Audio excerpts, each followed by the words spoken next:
Hey everybody, happy Friday. It is May 9th and we are back again for another Friday live stream and we're going to have some fun today. I'm just going to keep it simple. I'm going to do some digital painting, might create a brush or two, a texture brush, show you guys how to do that. We're going to have some fun with that.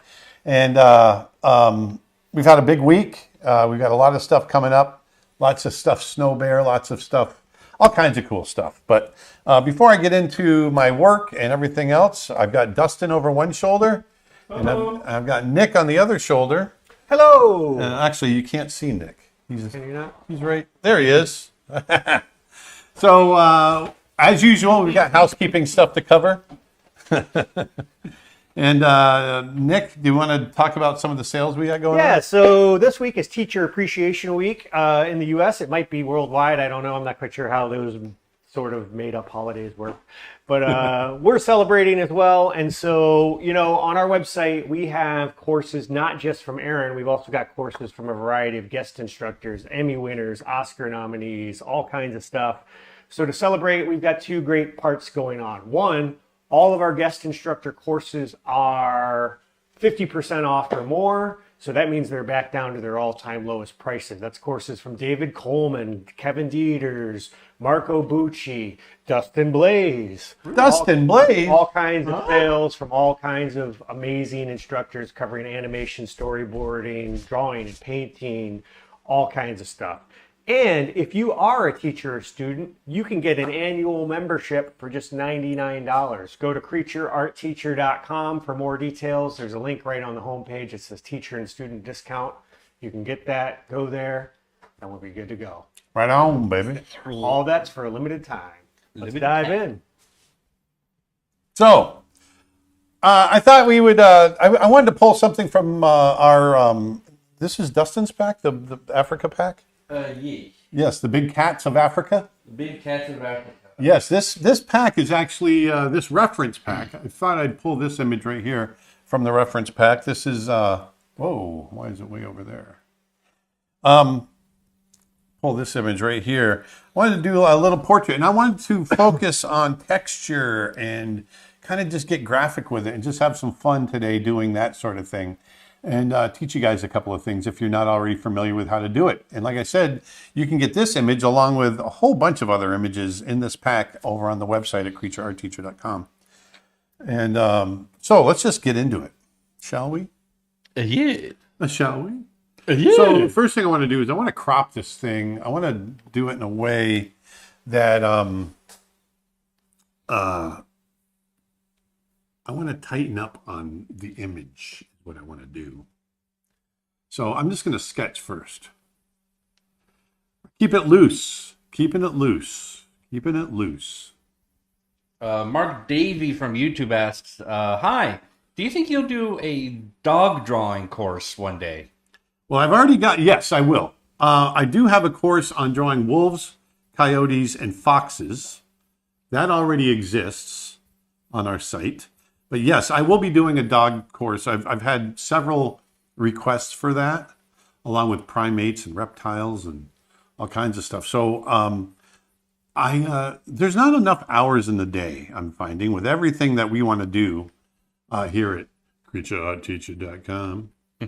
creatureartteacher.com. But yes. So thinking about those cheekbones.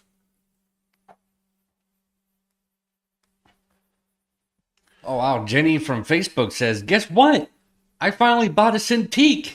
Now I'm Hey. able to work digitally again for the first time in over a decade. That is awesome. Congratulations. Yeah, I love my Cintiq.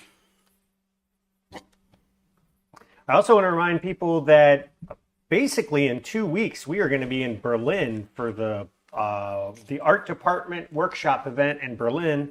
Aaron's going to be doing a number of workshops that week, and we're also going to be doing a special evening with Aaron Blaze where we screen Snow Bear.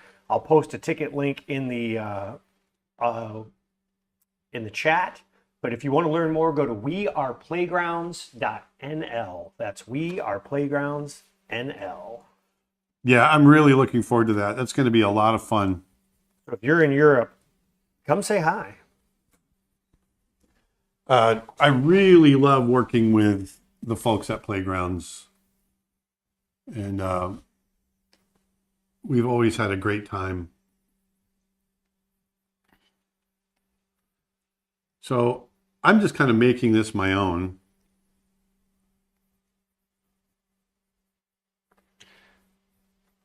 And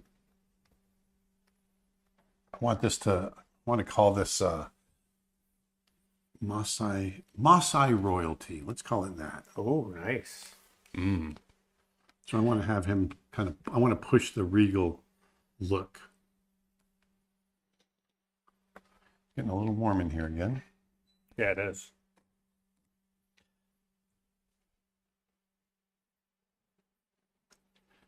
Also want to let people know Nice. Bless you. Bless you. Try that Fire in again. the hole. There's a little brain matter on the floor. Also, let people know, excuse me, that last week we launched our Creature Art Teacher app for Android, and that is now available in the Google Play Store. We already had it available in the Apple App Store, but if you just search Creature Art Teacher in the Android Google Play Store, you can now get our Creature Art Teacher app. That gets you access to over 800 hours of courses. There's some free content in there. You can purchase courses a la carte. If you're already a member, you can sign in and get instant access to everything. Lets you save things for offline viewing. It's a great way. In fact, a lot of people think it's the best way to consume the lessons on the website. CreatureArtTeacher.com app. CreatureArtTeacher.com. Ragtime Animation on YouTube asks, what are your hobbies besides drawing? Wow. I love playing music. Playing guitar. Yeah, I love playing music. If I wasn't a visual artist, I would be a musician. For sure. So I can do it that way, or we could go. Let's experiment a little bit. I'm going to blow this way up and see what this looks like this. If I got the eye. That's not as compelling, is it? No, I don't like it. Don't like it. Alejandro Valencia from YouTube asks, how many seconds for a week is the standard at animation industry? Well, we used to shoot for the absolute minimum was a couple of seconds, but we would shoot for about 5 or 6 seconds a week.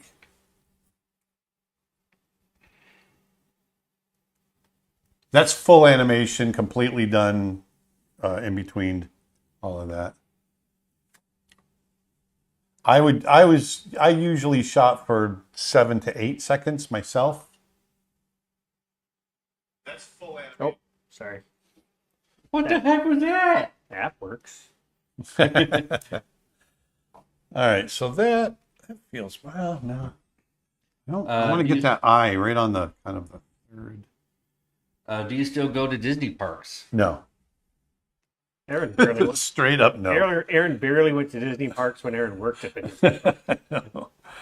I'm not a big theme park fan. I think the last time I went to the Disney parks was for Earth Day, Animal Kingdom. Was it 2 years ago? Yeah, It was already 3. 3? Maybe two. You're probably right. Still, Time is a blur. It feels just like yesterday we did that. Still. And Jenny on Facebook. Jenny from the block. Says, for Aaron, I know it's been answered many times before, but remind me, how many pieces of artwork should be included in a character design portfolio? There's no hard number, but make sure you weight it towards the front. So you want your best pieces up front. You shouldn't. I would have character design from at least 3 to 4, maybe even 5 different productions. So you're changing up style, and you really want to show that you have the ability to change style and have the ability to draw. So you want to, it's not a lot of. I would show obviously character design, but also just show good examples of your drawings. Not a lot of that. I mean, obviously you want more character designs than anything else, but just they want to know that you can draw. And for each production, if you're showing from different productions, I would show at least 4 or 5 different characters from each production to show a consistency in style for that production. And then different attitudes. One of the things that I don't want to see as a director looking at character design portfolios are just lots of zero poses with characters with their arms out. I want to see characters actually emoting and acting like the character that they are. So if you're doing character designs, try to pose your characters as those characters, meaning what kind of pose would that character do to get across character? Because character design is also story. You're telling stories through your designs and your poses. And so anytime you can do that in a portfolio, it helps sell that portfolio. Luke from Facebook, when you travel... No, I keep paper. When I travel, I rarely bring my iPad. I do it sometimes, but it's usually sketchbook. I'm old school. And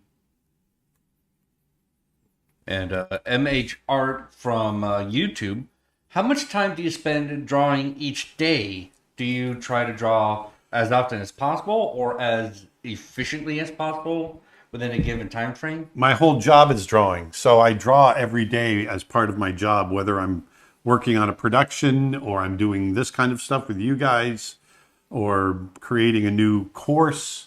So I'm usually at my desk I try to get it to my desk by 8 o'clock, and I'll take a break at lunch, and then I work at the very minimum until about 4:30. But a lot of times I'll work until about 5:30 or 6, and that's a typical day.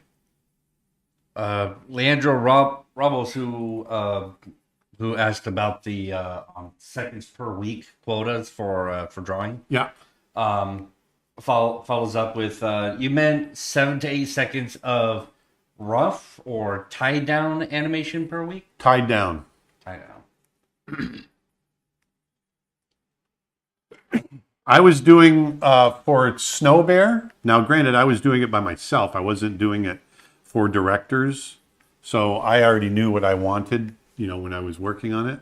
But when I was doing Snow Bear, I was averaging about 30 seconds of finished in color animation, including backgrounds.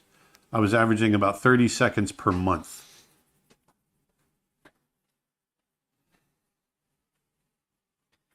Mancher says, need a pro tip. My buddy recently got a job as a concept artist. Loves the work, but can't stand his micromanaging bully of a boss. Yeah. Is there a good way around this? I've told him to just find a new job. Yeah, you're stuck with the boss that you get, obviously. So you just gotta learn how to work with them, or get a new job. But usually micromanaging bosses don't last long, but it depends on the studio. Disney was really good about that. We didn't really have that problem.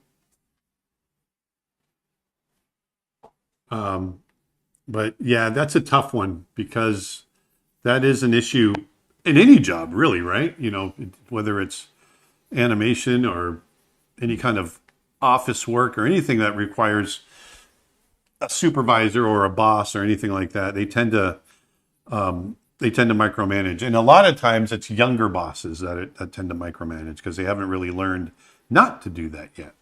A lot of younger bosses feel like they have to have their noses in everything in order to keep everything going, and that's just not the case. That's something you learn, which is why I say it's a lot of times younger bosses. The time when you and I worked under the same roof at Digital Domain, Yeah. when that one supervisor told me like I shouldn't be going upstairs, is that a sense of No, that's just a power trip. just a power trip? No, micromanaging is when you don't let people do their job and you're constantly checking on them and then telling them how to do it. Oh, Yeah, that's micromanaging. straight up the going with the grain. The moment he touches it, you're doing it wrong. Yeah.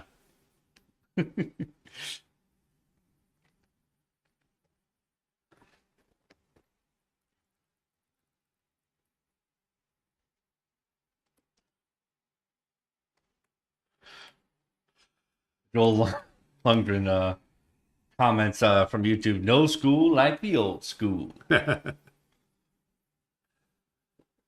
So yeah, I just want I haven't just sat down and did an animal painting in such a long time. So today I just felt like, yeah, let's do that. Get out of the comfort zone and really. Or get back into my comfort zone, yeah. I like the way I said it better. Fluff V3X says, "Aaron, you're the GOAT." And Why are you calling me a goat? it stands for greatest of all time. I know. I watched all your streams during the release of Procreate Dreams. Do you usually use raster layers or vector layers? Raster. Raster. Thank you. I could never remember which one's which.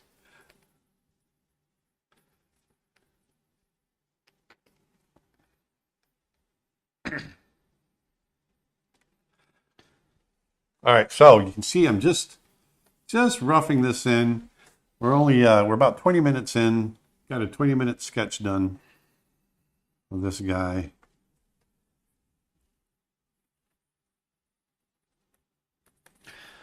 We're gonna start laying in some color. Color. Lou from Twitch asks, "What's your favorite lunch after having a particular long session of drawing?" My favorite lunch? Your favorite lunch? Hmm. I believe that's Sushi. Sushi? Yeah. Yeah. Sushi. We have a really good sushi restaurant here, and it is consistently my favorite thing to go eat. I haven't been for sushi in a while. Probably Yeah. since the last time you and I went. We just had some really good Thai last night too. There's a really good Thai restaurant. Yes. Asian food is probably my favorite. I know there's all kinds of Asian foods, But but broad strokes. That's but basically, I pretty much like everything that falls under an Asian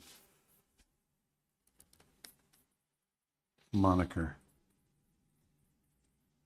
whether it's sushi or hot pot or any kind of ethnic, Thai, Indian, Korean, Chinese.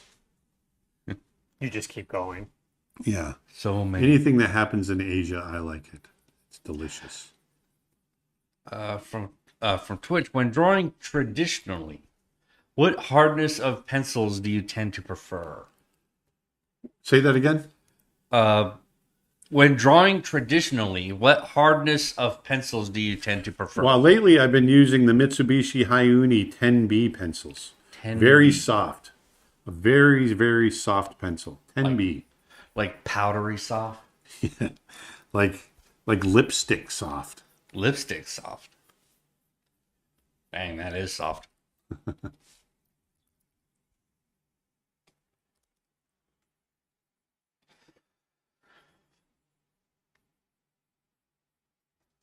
So what I'm doing is I'm just laying in a silhouette of this local color, and then I'm gonna create a clipping mask of this, and then I'm gonna start messing with the actual other values and colors in here. We're gonna build this up, and then we're gonna go to some hair textures. We're going to create a hairbrush today. I'm going to teach you guys how to do that. It's going to be fun. Kamojo from YouTube asks, do you have any of your old art saved from before you got this good? I'd love to see what a beginner Aaron Blaze drawing looks like. Aaron was always this good. Next question. I actually, when I was in high school, my house burnt down, and so I lost all my art from the time I was about 17 and younger. You have some of your Ringling I stuff do have Xeroxed some behind you. I Don't do have some of that. Right there. Let me see if I can snag That it. Xerox pack. I just don't know how we're going to show it. Yeah, it's that whole Show it, pack. the whole pack. I just Yeah, right. Yep, that right there. There you go. This would be cool if we had a downshooter. These that we could were, switch to it and go to. This is stuff that I put in my portfolio when I was in college when I got my internship. They're just random little sketches.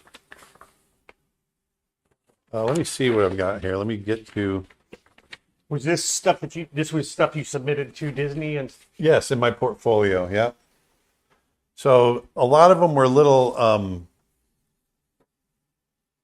animal sketches. This was a moorhen that I found dead, and so I picked it up and posed it and sketched it to learn the anatomy. That was one of the things I put into my portfolio. These are Xeroxes, so the quality of these isn't great. Some horse sketches. Yeah, I did all these when I was about 19. Hands.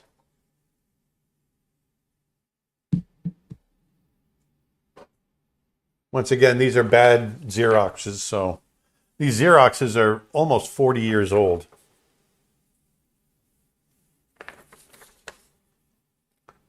A lot of them are just random sketches.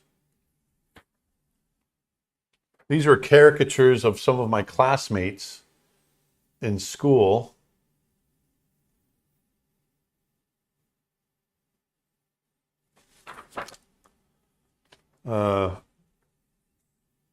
Jungle Gardens. I think it's in Sarasota. I used to live right next door to Jungle Gardens.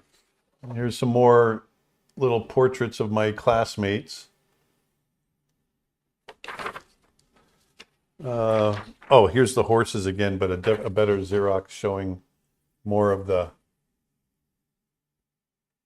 Is that in focus? I can't tell if that's in focus. I guess. They're all looking like there. Focus. Focus. This is a kestrel sketch. And then figure sketches. These are figure drawings. Disney wasn't interested in seeing cartoons. So these are all ballpoint pen. They're still not, generally speaking. Yeah, exactly. These are all ballpoint pen figure drawings that I did. And so I just sat and sketched these out.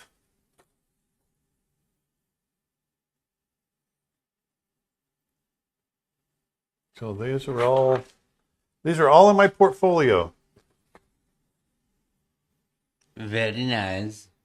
That's actually me on the right. I had underwear on though. But that was me sitting in front of a mirror sketching because I didn't have a male model.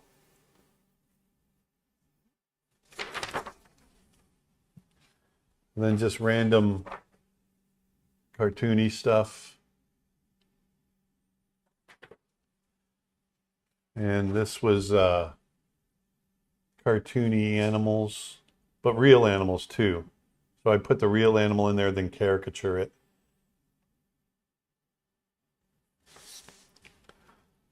Let's see. Up more. See, here's more.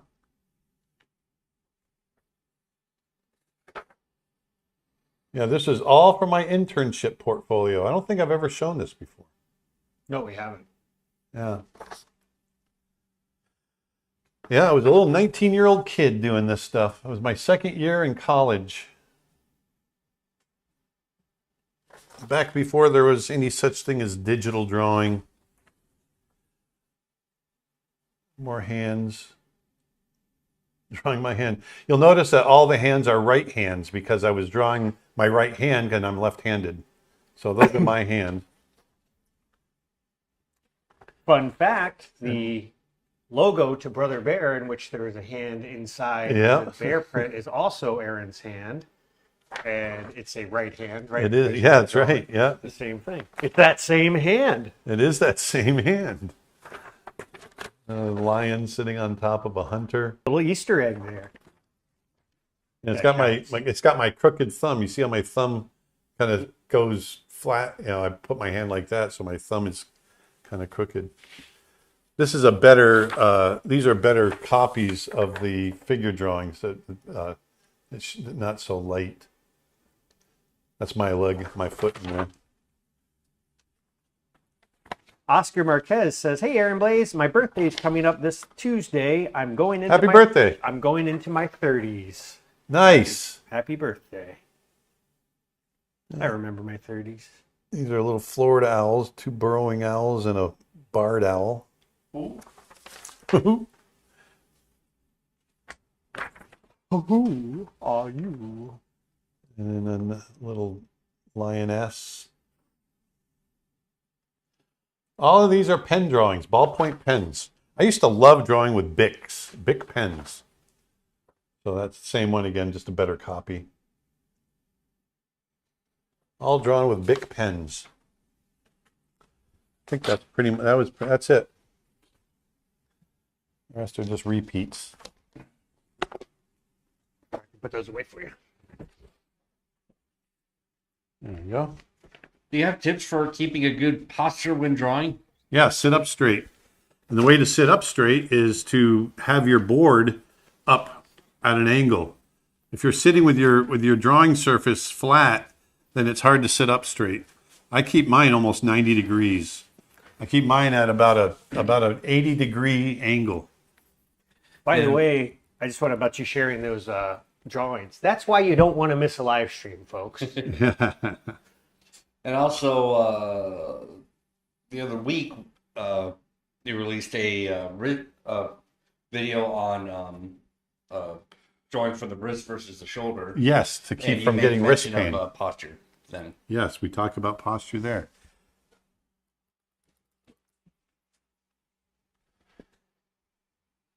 So What's the lion looking at? He's just looking. kingdom. He's looking at the horizon, looking off into the distance. So I'm going to do a little. Let me find. The lion is looking at his kingdom. Bernal says, "Great to see you. I just booked my trip to Berlin. Can't wait to finally meet you. All right. Make sure you go to the Snow Bear evening event. That's a separate ticketed thing, and it's going to be worth it. We've got some really fun surprises for that." Twitch comment, "So many great drawings. I love your art." Thank you.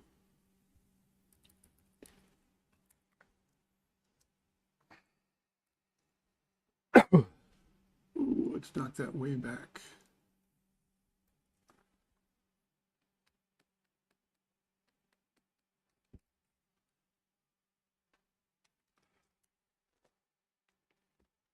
So what I'm doing is I'm just breaking up this edge. I've grabbed my smudge tool and I've got this little dotted brush. And what it does, if I blow this up, you can see it creates a little hair kind of texture.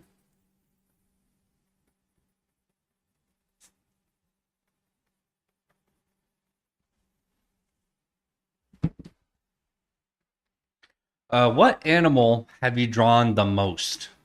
I would say bears. Bears and big cats. Yep. Definitely bears.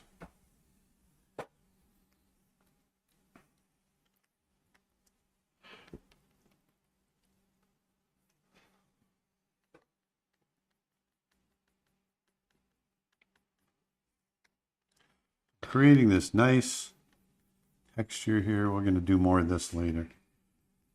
So this is all, I'm doing this very, very methodical. There's a method to my madness here. You're mad.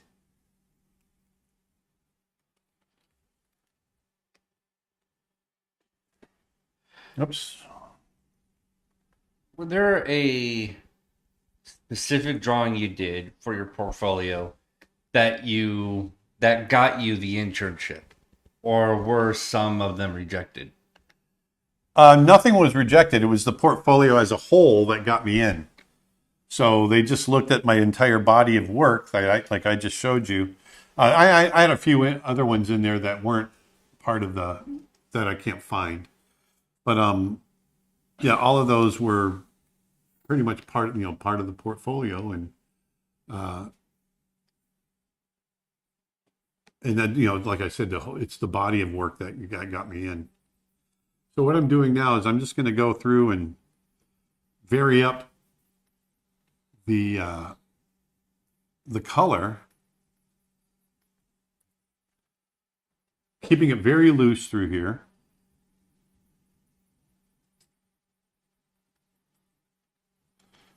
We're going to do several different passes.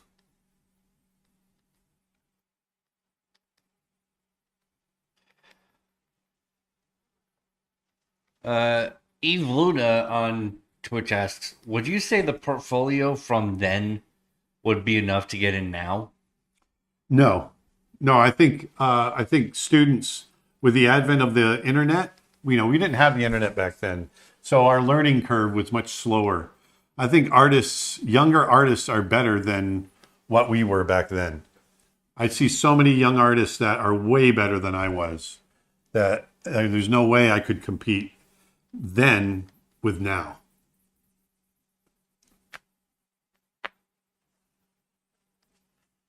So that's the thing. There's so much at your fingertips to learn. And that to me is really exciting.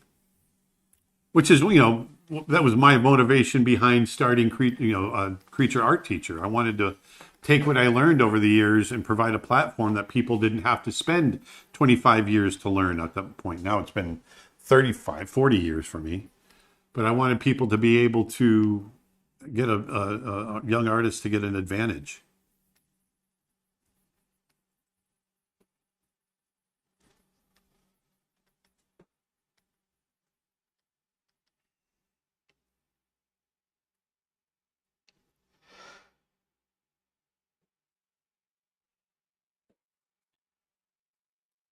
RP says, hello from Chile. Hello. Always great to catch a live stream while I'm painting and animation on my own.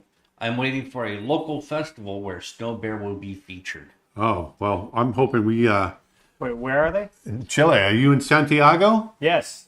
If you're in Santiago...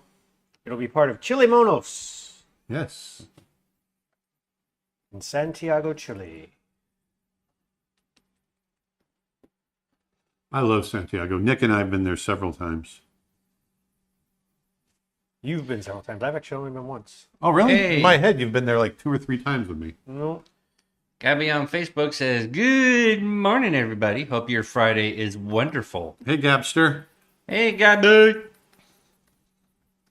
It's currently afternoon over here, but good morning for you. We just saw Gabster in San Francisco, and she Yeah, brought we us did. some delicious bundt cake. Oh, did you? A delicious bundt cake.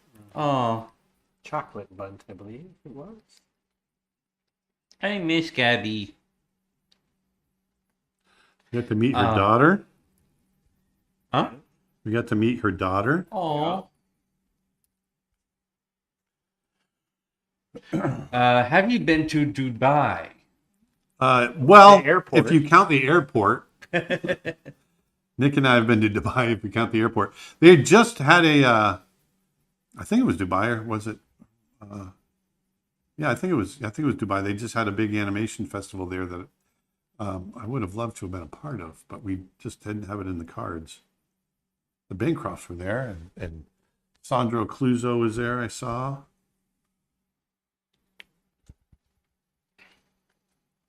So I've created this clipping mask, and as you can see, it only paints where the color is that I've laid down initially. So I'm just laying in the local color here, just to get the initial. I'm not worrying about shadows or anything like that yet.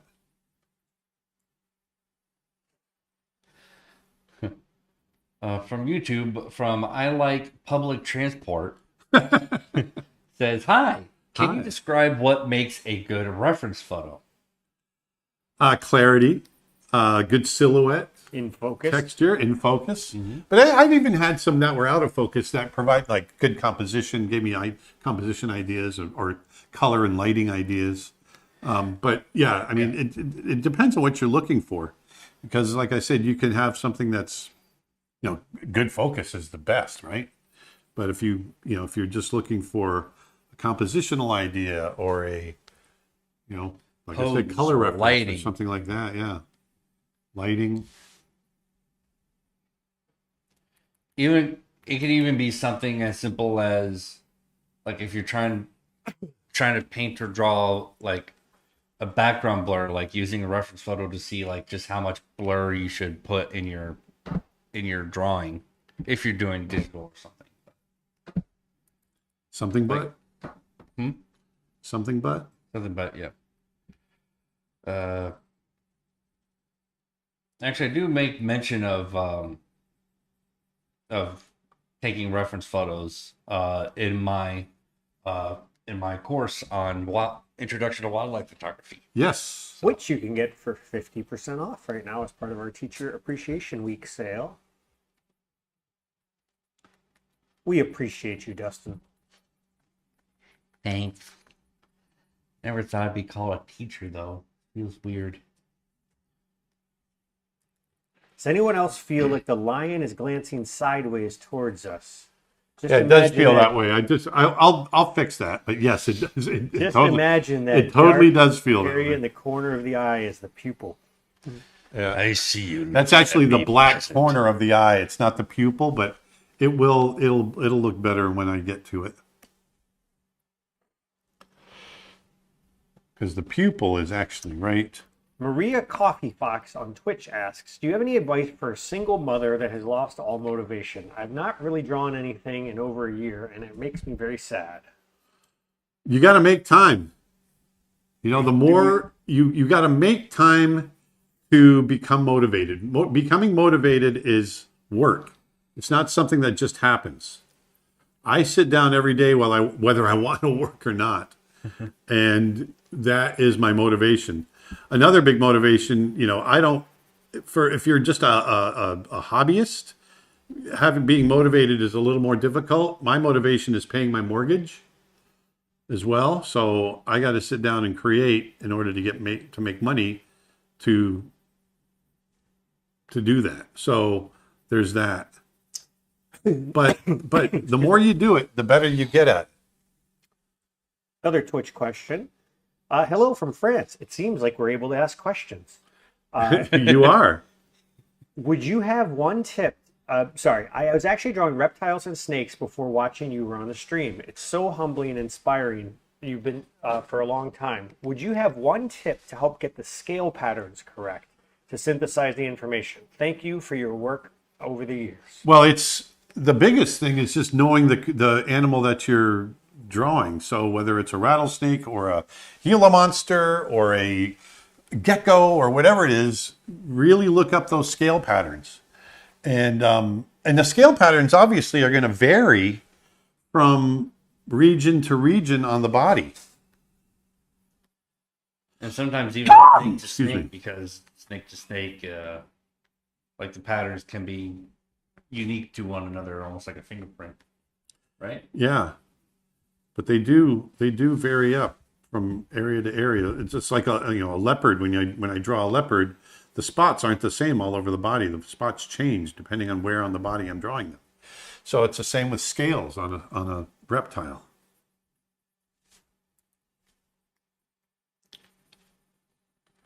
So know your reference, know your subject, I should say. Know your subject. That's the one thing I always tell people, especially like if you're going to go out and draw animals from life, brush up on what it is that you're going to draw before you go out. Understand what it is that you're drawing. Because I get so many people that ask me, how is it that you do that? How do you draw animals from life the way you do? Well, I know about I know the anatomy before I go out. It's not like I'm going out there cold. I've been studying animal anatomy for most of my life. Alex Vakarlov on YouTube says, "Hey, Hey, I loved seeing your workshop at Playgrounds in Eindhoven.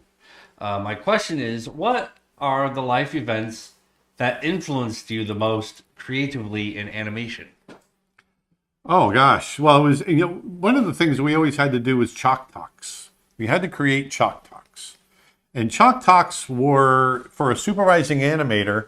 A supervising animator is just that. They supervise the animation that's being done of any particular of their character that they're drawing or creating. And so that means other people are going to be animating those characters as well on their crew. Maybe someone, gets a random shot of, and they need to know how to draw that character. And so we always had to sit down and give lectures to other people on the crew and tell them our method for drawing our character, whatever character that might be. In my case, it was either Raja or Nala or Yao or the ancestors. And you sit down and you've got to really break down that process and define what it is that you're doing. But also, you're exposed how other people approach their work as well. And so that was always a big thing for me is, watching Glenn Keane do his chalk talks on drawing the beast, let's say. You learn a lot about design and construction and just how you approach creating characters. And so that was a big deal for me. Question from Gabby Young. Anatomically speaking, my mistake. What was one animal that really challenged your understanding of it? Something that was hard to get a grip on. Elephants. Elephants. Always elephants. Yep. Elephants were tough. They're all tough, actually. If I walk away from drawing an animal for a while, I have to, it takes me a while to come back again and remember, even something as common as a horse. If I don't draw horses for a while, if I'm drawing bears, that horse will look strangely anatomically like a bear in some ways. So I got to be careful. I got to, remind myself.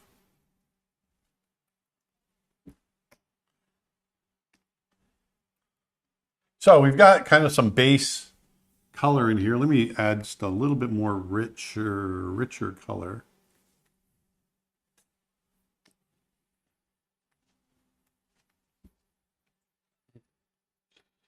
Piccoli from YouTube said elephants are my mortal enemy when it comes to drawing. Yeah, elephants are tough, but once you get them down, they're really satisfying to draw. I love drawing elephants now.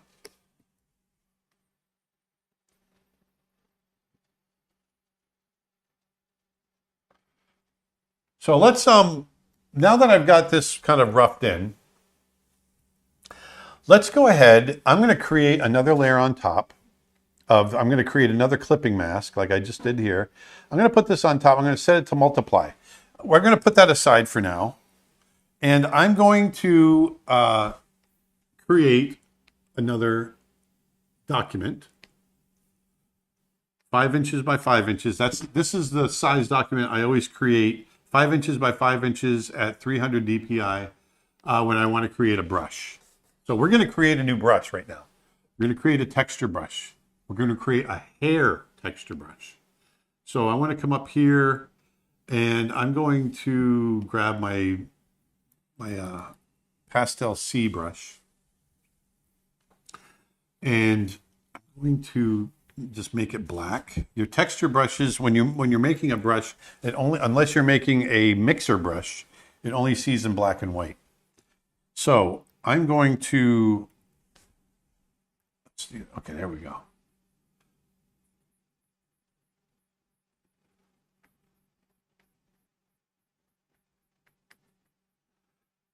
I'm just going to put a few hairs right here.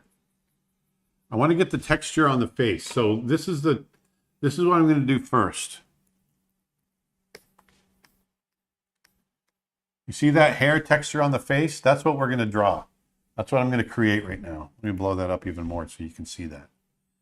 We're going to do that or something similar to that. Okay.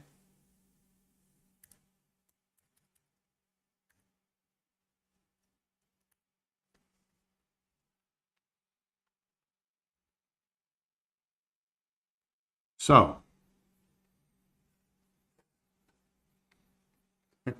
Luke from Facebook says definitely some side eye going on.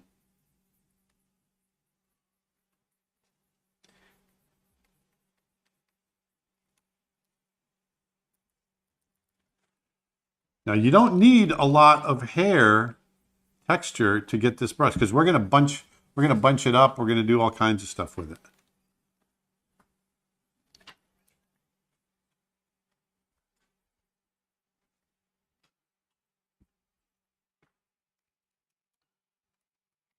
This is about all we need. You don't need a lot, and I'll show you why. Do you know who did the Firebird and Rhapsody in Blue sequences? That was the Britzy brothers. That was who? The Britzy brothers. The Britzy brothers? Yeah. They did both of those? Yeah, they did the yes. Firebird was the one with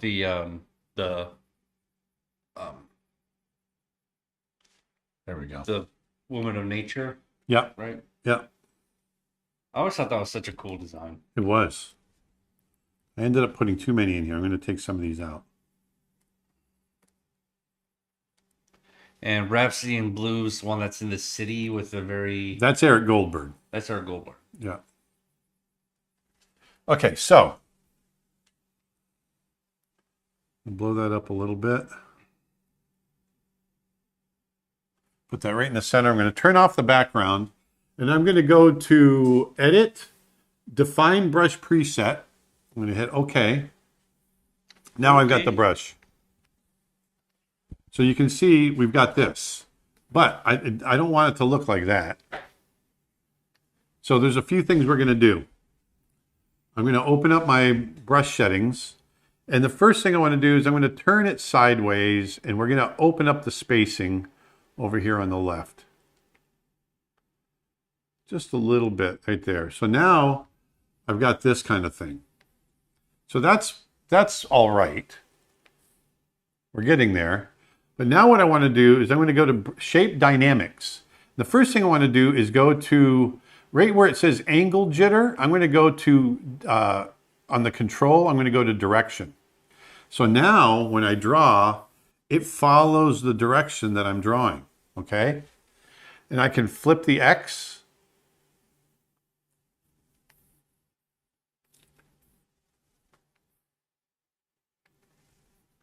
Like so. See that? Now, I want to go back up to brush tip shape, and I want to crowd those together a little bit more. I'm going to go back to shape dynamics. I'm going to jitter up the size quite a bit. I'm going to give it a tiny bit of angle jitter. So now we're getting this nice texture right here. See that?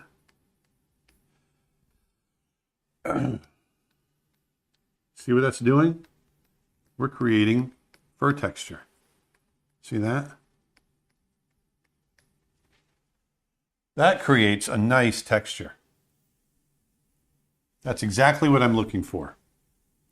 This is going to be a nice start to creating the texture on the face. Let's experiment just a little bit more with it. Let's do a little scattering, see what that does. We'll scatter it, we'll increase the count. I like that. Let's give us a new layer. Daniel asks, hello, how do I know if I'm good enough to turn professional? I've been drawing as a hobby for a long time, and I don't, and I'd love to get into the illustration industry one day. Well, ask friends. Look at, be honest with yourself. Look at what's out there. Look at the people that are getting jobs. Look at the work that's, in magazines and books and everything else that are illustrators, and really evaluate what it is that you want to do, and look at your work compared to that. That's really what it is. You've really got to be honest with yourself, and then if you don't feel you're there yet, really dig in and practice. So I'm going to go ahead and save this brush now. I'm going to hit OK. So now we've got that. Put this off to the side. I'm going to come up here, and now I want to start creating. I've got a layer that's set to multiply. I'm going to grab this brown color, and I'm just going to go in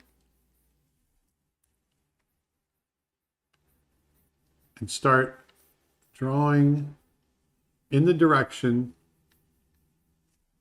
and I can vary the size. See that? Creating a nice texture. And I'm looking at the direction that the fur is growing in. Now we're going to draw over the top of this as well, but this is laying down a nice base for us.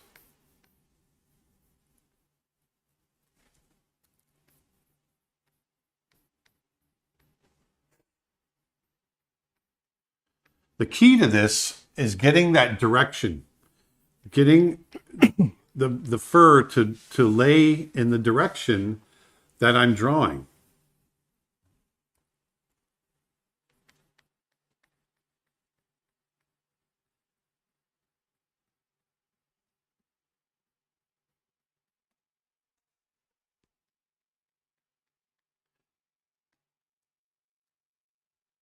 It's a really great tool to have in your back pocket to create these texture brushes like this. Now I've got a whole bunch that are already made. If you don't want to go through this, I've got them on the website.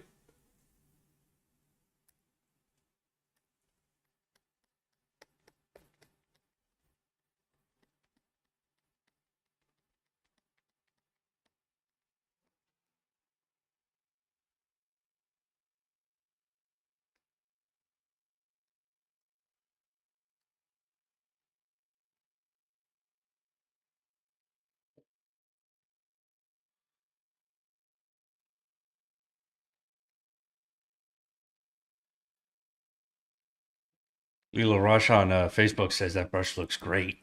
Yeah, and the fun thing is that you can really experiment with it. That one, I think I'm going to pull back on that because we're going to create more than just one texture brush today.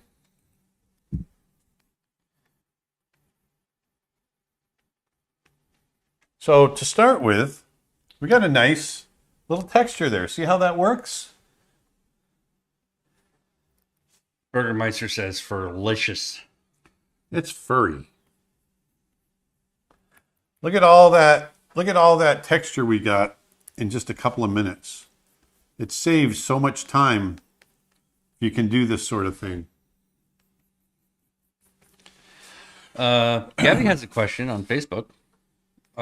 Besides not doing art at all, what have you found that is most harmful to personal art progress? Comparing yourself to other artists. That's a big one.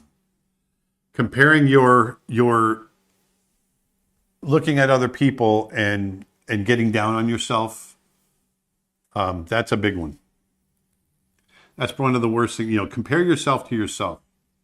That's the best thing you can do.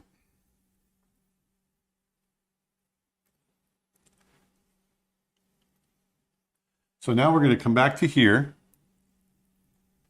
We're going to create another brush. So now this one,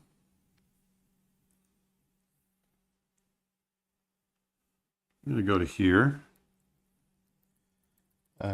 Easy E on YouTube asks, how would you get that same effect working traditionally? That's you can use a fan brush and You just dry brush it. yeah, and just kind of dry brush it, spread out the fur brush. You can do it one stroke at a time.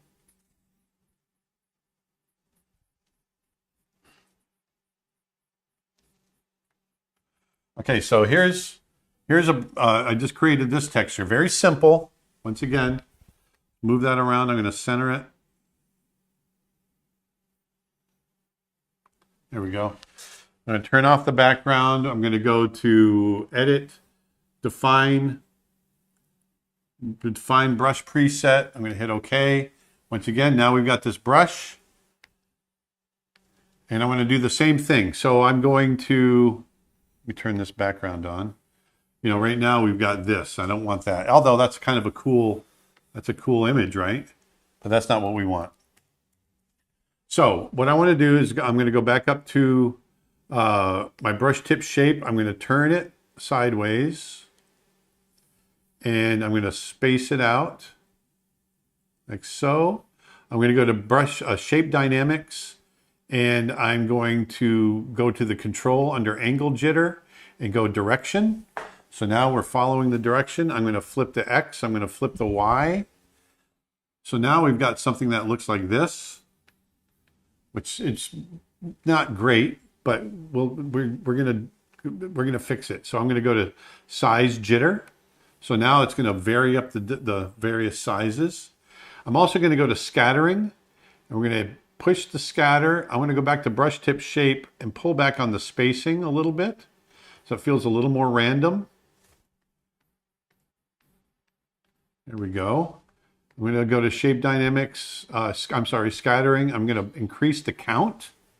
So now we've got a nice count right there. Look at that. So this is a slightly different texture. It's slightly longer fur. I'm doing this for the chin fur. So I'm going to go ahead and save that brush right there. And I'm going to come back to here. And I'm going to grab that. And we're already set to multiply. I'm going to increase the size of that brush. I'm on the wrong layer, of course. Always on the wrong layer. There we go.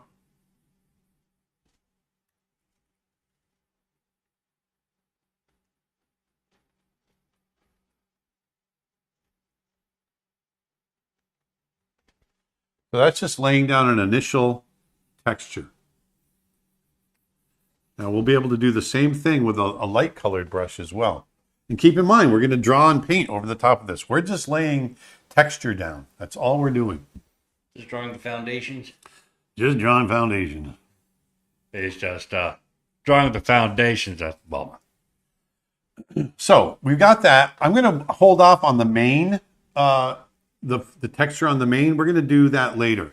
What I want to do now is I'm going to create another texture layer, not texture layer, but another clipping mask. I'm going to put this on top. I'm going to go to multiply again. This time I'm going to go ahead and grab something a little more mid-tone in the warm area. And I'm going to come back to some of my regular painting brushes. And I want to start painting in some shadow areas.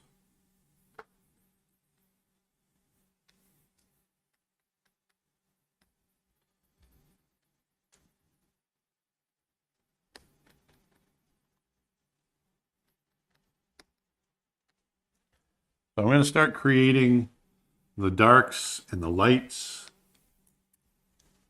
Might go a little darker with it. Someone by the name of on YouTube says, "Hey there, hi. I'm a designer and have recently found a job where I spend a lot of time on Photoshop and things like Corel Draw." Yeah, Corel. Corel Draw. Yeah. How long have you been digitally painting? I started digital painting in 2005. So 20 years. 20 years.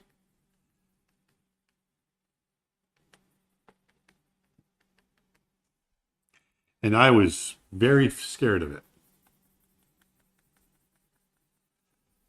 So once we start getting in to the shadows, now you can start to see we're going to start getting some volume coming together. And that texture underneath really does a lot of the hard lifting. Twitch comment. Nice to see you again. Greetings from Switzerland. Hey, Switzerland.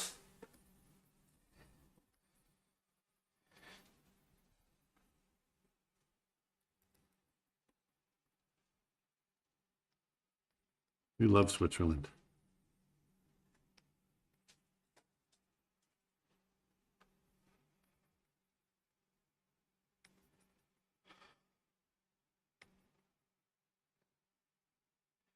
Castro says, Aaron, since it's been 20 years on the 6th of May, 2005, when Joe Grant passed away, do you have any fond memories hanging out and working with the Disney legend? Yes, we didn't hang out a lot, but I did work with him on a couple of projects, and he was a genius. The guy was incredibly smart. He had a wonderful track record, obviously, from everything that he had done all the way back to Snow White. And I was working on a film called The King of the Elves, and he really, really liked it. And he would come in our office and give us little suggestions and little character ideas. One of the things I'm not sure a lot of people know is if you're familiar with Mulan, he he was consulting on Mulan, and he said, you need this, you need a little sympathetic, comic relief character. And then he went away, and he came back with this idea for this little cricket character. And that was Joe Grant that came up with Cricky. Cricky. The name Cricky was a joke, but it stuck. I was gonna say that's kind of low hanging fruit for a cricket character. Yeah, it was a joke, but it stuck. What's his name? Cricky. Cricky?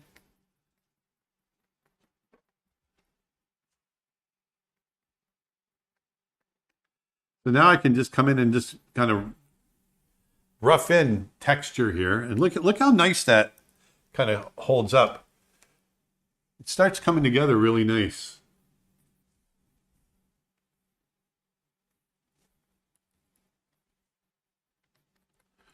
Now, these guys are full of scars and all kinds of stuff. So I'm going to go in and just add some of that texture, just painting it in very loosely, quickly.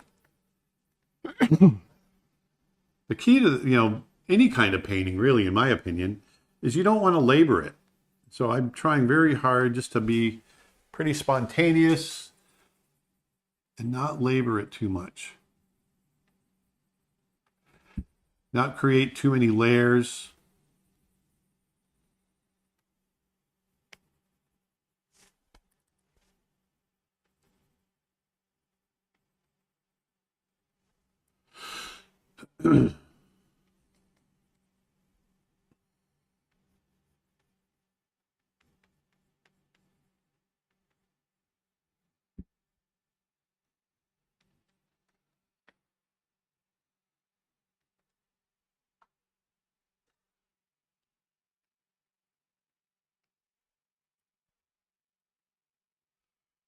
Fun to get into texture every once in a while and just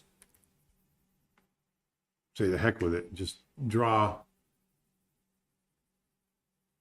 and have fun with that.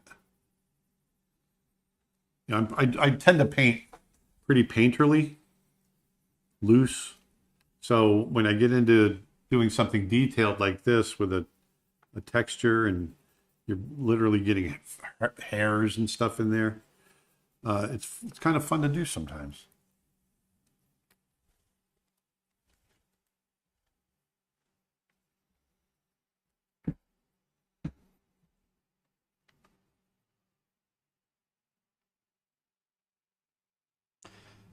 Sung One Cash on YouTube asks, how accurate must you be with skeleton and muscles to draw proper human figures? Well, it depends on how proper you want it to be. So you don't have to understand every bone in the body, and for the skeleton, and every muscle, but you should understand the masses and the proportions of those masses to one another. Those are the things. That's the most important thing to remember. Proportion, mass. And I think it helps to understand the physiology of muscles, how they work, why they work, that sort of thing, because then you'll understand where the flexing is happening, why it's happening, all of that.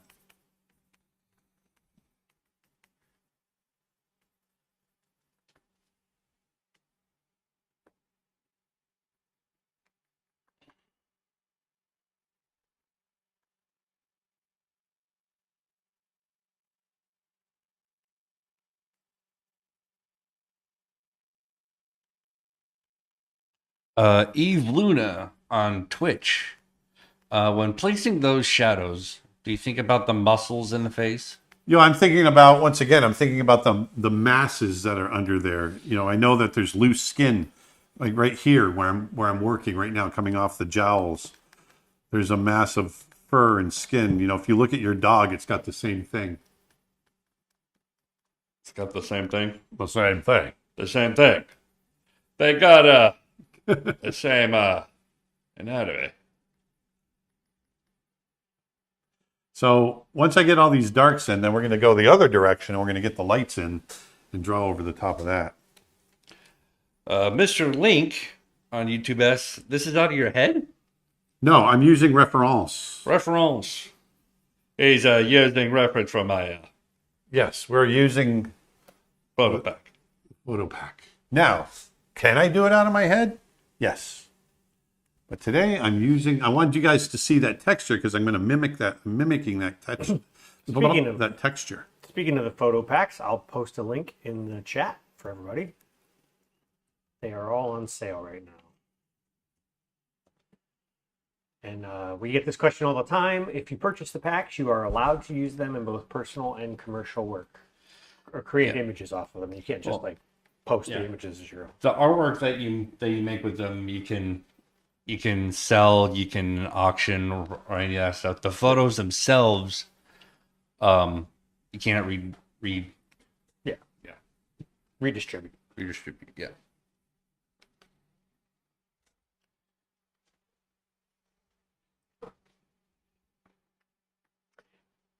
For a color picker, do you prefer the Hue Cube or a triangle color picker? The one I'm using right now, the Hue Cube. That's the one I like. Twitch, really? The Hue Someone said? Cube. What's that? Someone said Twitch Twitch, comment. Really? Yes, we are on Twitch. We're on Facebook Twitter, and YouTube. Facebook.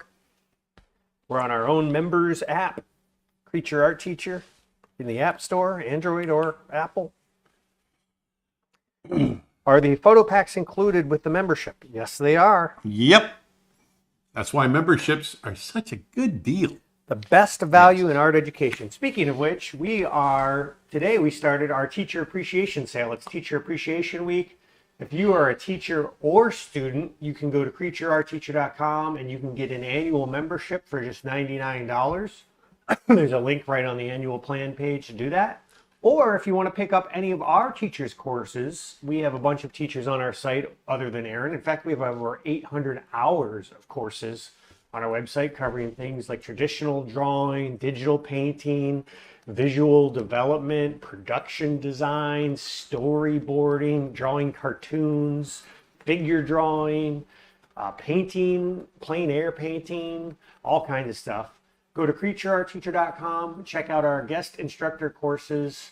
You'll be glad you did. Or pick up that membership and get all of it. There's so many. We got Marco Bucci. We got Ronnie Williford. We got David Coleman. We got Tim Hodge. We've got Tony Cipriano. We've got Brad Raymond. Brad Raymond, who's a director, and we've got Kevin Dieters, 2-time Emmy winner. We have our first ever computer animation course from Jeff Shue. Woody Woodman. Did you say Woody already? Nope, got Woody. Somebody posted Woody Woodman in the chat. So. Ronnie Williford. Ronnie. Tony Cipriano. We have digital sculpture courses, traditional sculpture courses. If you get that membership, which, by the way, is not required, you can still purchase any of our courses a la carte. But if you get that annual plan, it gets you everything currently on the website, plus everything we release over the next 12 months. And by the way, that's not streaming only. You get to download and keep those courses.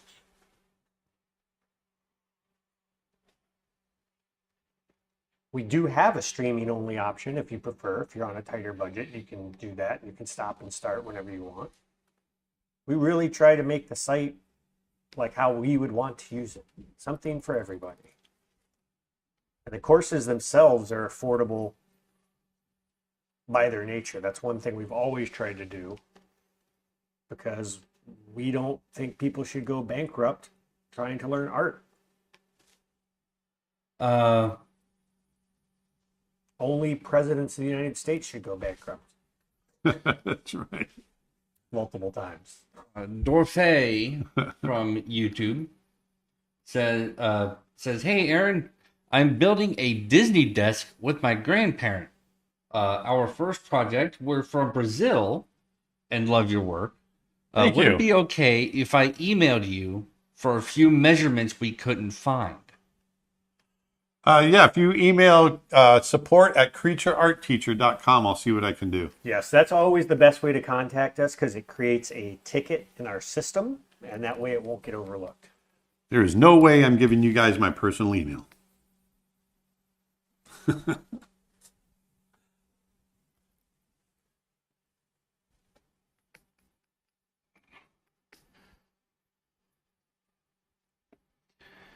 If you email us at support, though, we might give you Aaron's personal email. It's the best way to get any question answered. Oh, Lila Rush on Facebook mentioned about my photo pack. Says, "Was going through your photo pack for a mongoose reference. I am designing a character for a children's book. I believe there's a few mongooses in my Africa. Mongoose? Mongoose, I don't know. Is it mongoose? Mongooses? mongooses, mongoosei, A little Ricky Tikki Tavi? Ricky Tiki Tavi. So, someone asked, did Woody Woodman ever work for Disney? Yes. Yes, he did. He worked on a lot of stuff with Disney. He worked with me on Brother Bear.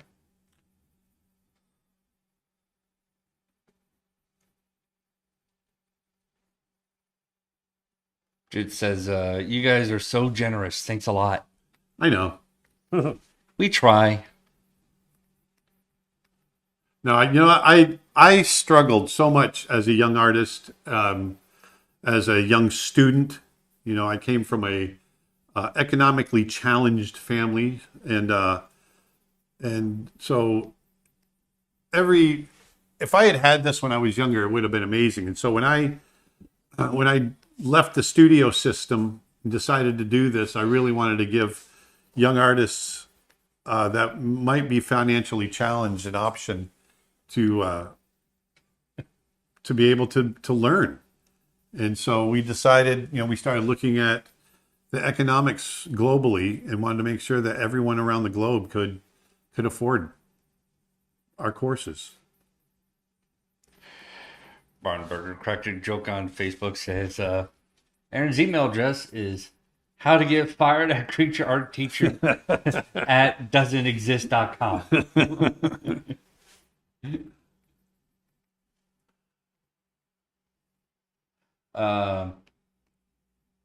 DC61 on YouTube says, "My creature art teacher app on my iPhone keeps crashing." Delete it and reinstall it. We had a weird glitch when we rolled out the Android app. If anybody watching this, if that happens to you, just delete the app and reinstall it. It'll fix the problem. There's a little glitch happened today. What is this glitch you speak of? It just caused it to crash if you hit the push notification. Very peculiar. We'll have a update in the App Store ASAP. Okay, so we're starting to get, I'm doing my typical Aaron Blaze shadow across the face kind of thing to draw attention to the eye. That's my crutch, my big crutch. The signature move. My signature move. Yes. My signature move is the sprinkler. The shopping cart. All right, so we've got some rough.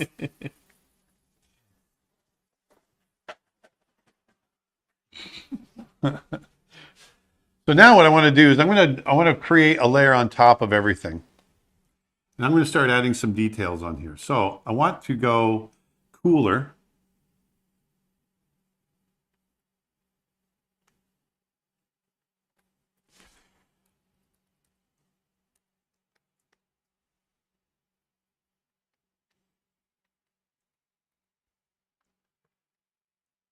This is where it starts to feel a little bit more handmade.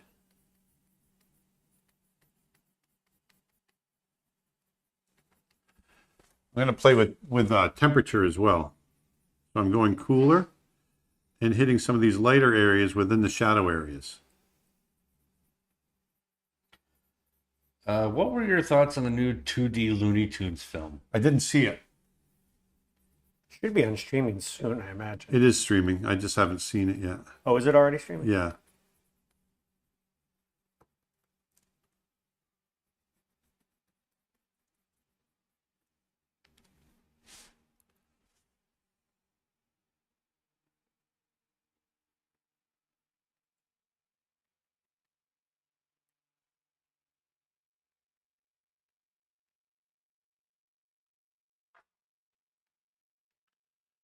So once again, temperature, value, all of those are things to consider when you're working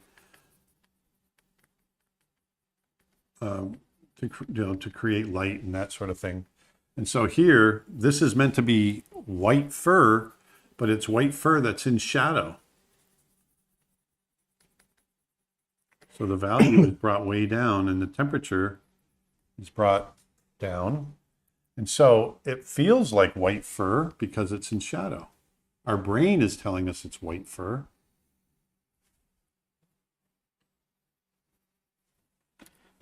Have you seen The Boy and the Heron? Yes, I loved it. Yes. In fact, when we went to the theater, we went and saw it in subtitle form. And we didn't realize we were watching it in subtitles till the movie started. We're like, oh, wait a minute. But I'm glad we did. Yeah. I'm glad we saw it in its original. Yeah, some movies, like, Can't wait to watch it on VHS. Original form. yeah, well, a little while ago, like a few months ago, I watched Godzilla Minus One. And I heard that was really good. I haven't it's seen it. really, really good. And and originally I first started watching it in dub, but I'm when I was a kid I was used to listening to the dub version of the Godzilla films growing up, but after seeing like all the trailers and everything of this movie in in Japanese, it just felt weird hearing the dub. I was like, okay, I need to switch it. I need to switch to sub, and it just added that experience to it, and yeah, fantastic film.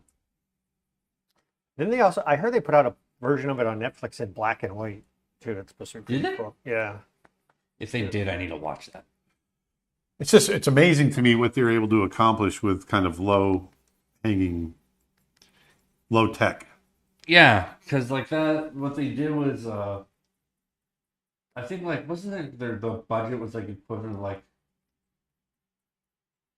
10-20 mil. I don't know. It Has anybody sounds about seen right. It was very low budget for a film that size, but Has anybody seen Thunderbolts? That's actually getting pretty good reviews. No, I have not. I've not. It's on Disney Plus or is it theaters? No, it's in theaters. That's It just theaters. came out this weekend. Let us know in the comments if you've seen Thunderbolts and whether it's worth going to see in the theaters.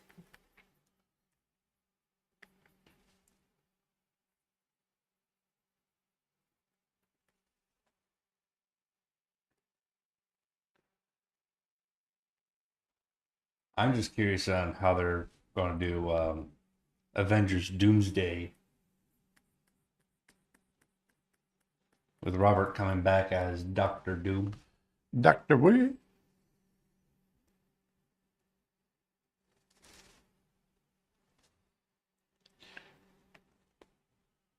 Lupoa says, hey, greetings from Poland. Thanks for today's stream. It makes work on my animation short film for graduation in college much more enjoyable. Yay. Well, glad you're having fun watching the stream. Now draw faster. Why you do that, man? Scrapmaster says, totally worth watching Thunderbolts.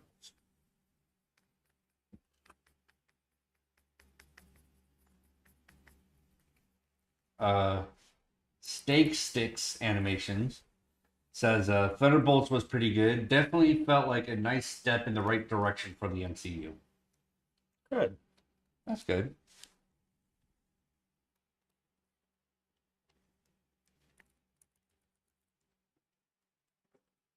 Because I'm getting over it. So I'm glad. Animal Girl 101 on YouTube asks, are you guys going to see the live action How to Train Your Dragon in Yes. IMAX in June? Huh? Yeah, I want to see that in Lilo as well. It's the summer of Dean Dubois live action. It is, actually. Yeah, Oh, 'cause he Dean. directed both of those films, didn't he? Lilo and Stitch and How to Train. Well, did he direct Lilo? Yeah, he and Chris did. They did. Yeah. I guess technically it's the summer of Chris and Dean. It live is, action. yeah.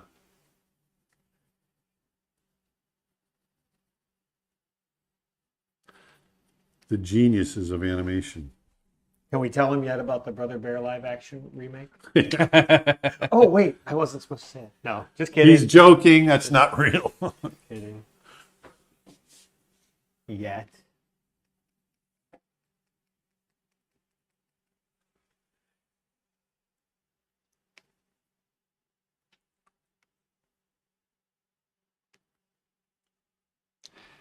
Ditton03 on Twitch says we saw some Thunderbolts last weekend at a drive-in theater. It was very enjoyable, and we highly recommend it. At a drive-in? At a drive-in, yeah. Wow, Drive-in that's theater. cool. I highly recommend it for any Marvel fans. Well, let's see if the drive-in theaters are still around. There's a really cool one in Ruskin.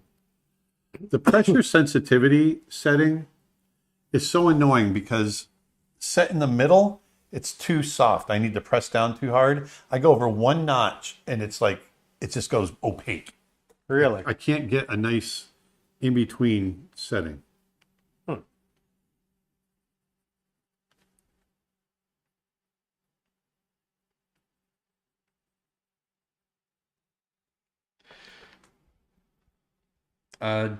Jason Scrub on Twitch says, your flow is so whoa.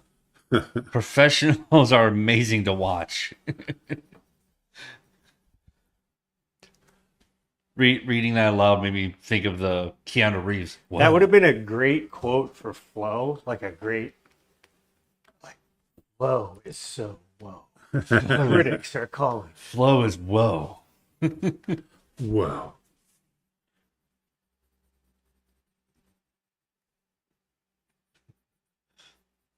So you can see as using that texture as a base, look how much fun you can have. Look how that starts to come together when you start painting over the top of it and you're adding highlights, you're adding shadows.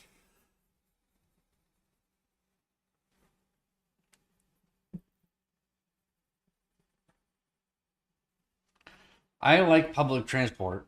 I love that name. I like trains. I'm planning to make models of the main characters of my comic as reference.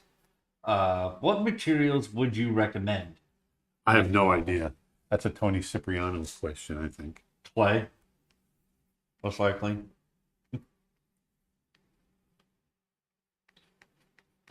I don't know. That's not my forte. It's not my forte, Jorge. Hulu's by the bay, makes things out of clay. Wow.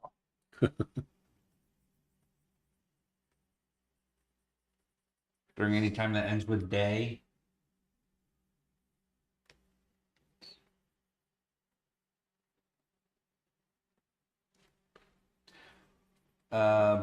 Moby Brick on YouTube says, "Hi guys. Hey, how's it going?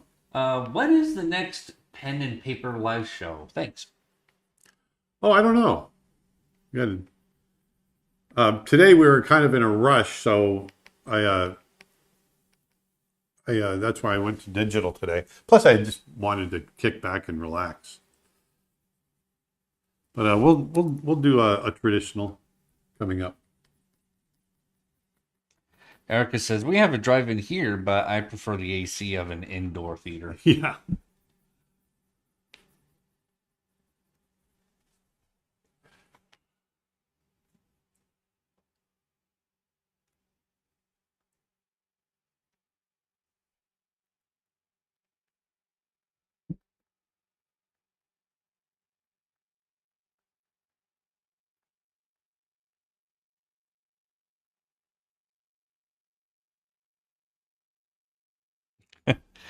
Rambling Court Jester on Twitch says, the urge to sing The Lion Sleeps Tonight is always a whim away, a whim away, a whim away, a whim away. A whim away. A whim away. I get it. I see what you mean there. In the jungle, the light. The Mighty Jungle. Oh.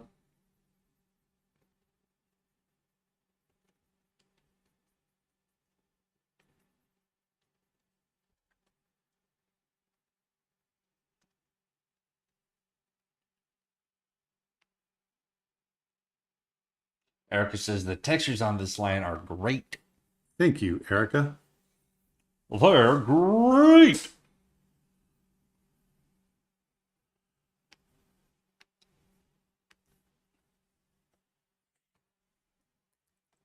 What is your favorite Muppet Show character? My favorite, the old men. Oh yeah, I can relate. yeah. This past year during the video game awards, those two characters were there just absolutely heckling the host of the show. Oh, yeah. Yeah.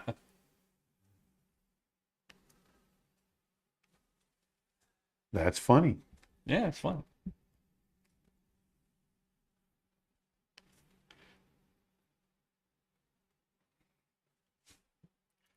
Statler and Waldorf is the name of them.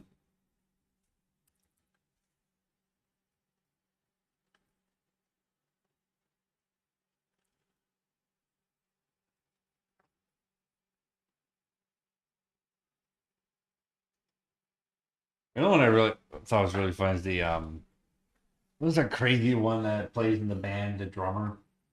Animal. Animal. That's it.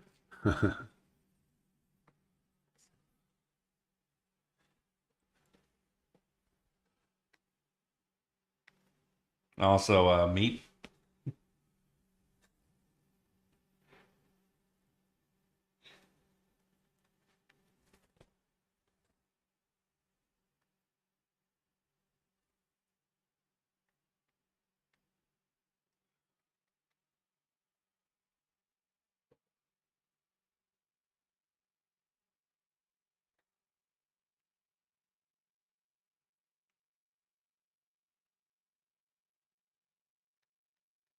Neezy61 says, I've almost completed your How to Draw Horses course.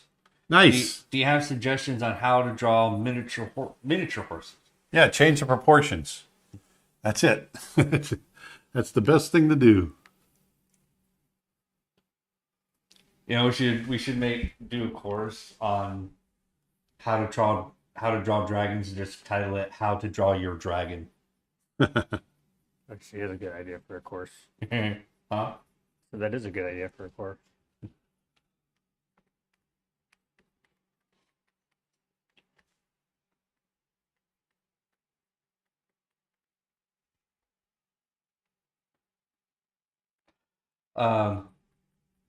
Daffy Hristova on YouTube asks, "Can we see the reference image that you're using for this painting, please?" Yes.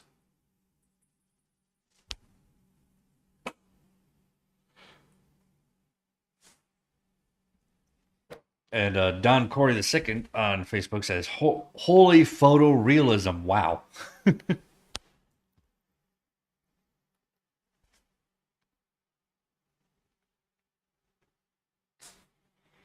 There's a reference. You can zoom. So there you go. See what that texture does for you. The texture gets you a lot. It'll get you a long way. A lot.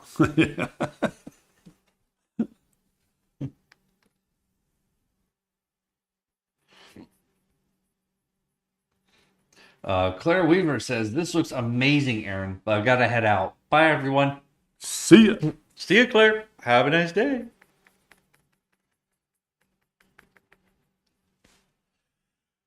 I'm going to add some textures now into the main. Now that we've got a nice little base down for the I gotta go back to here. Lubalise, I think that's how you pronounce it, on Twitch, says, "I got a complex question about perspective. I've tried to learn this with books, videos, exercises, etc., for years, but absolutely can't get it. Recently, I've learned that I always had a disability and actually can't get the 3D space in image and in reality. Do you have an advice to draw perspective or environment when it's impossible to visualize or understand?" Well, there's always the academic approach to perspective, where you think about your vanishing points, which I have a course on. That's really how I think about it. Or imagine, Kim Jong-gi always thought about when he was drawing humans and just anything in the environment itself as putting it into a box, and think about that box in perspective and letting that perspective carry through to whatever it was that you were drawing, which I think is a really cool method as well. But it comes down to breaking it down to your academics. And so you can, once you figure out where your vanishing point is and all that kind of stuff, then it makes it easier.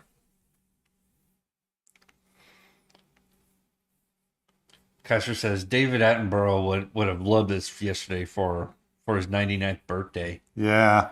It was his 99th yesterday? Yeah.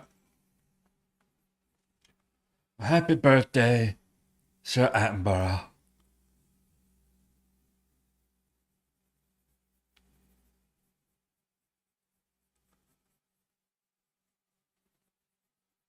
I want to meet him so bad.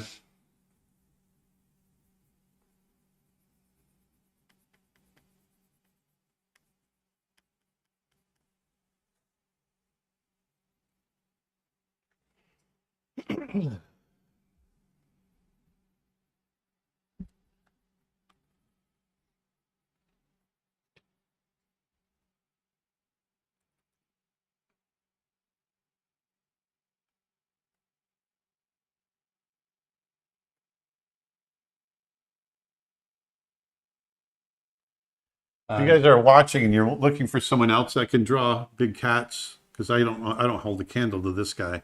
So you got to look up Manny Carrasco. Look up Manny and his work.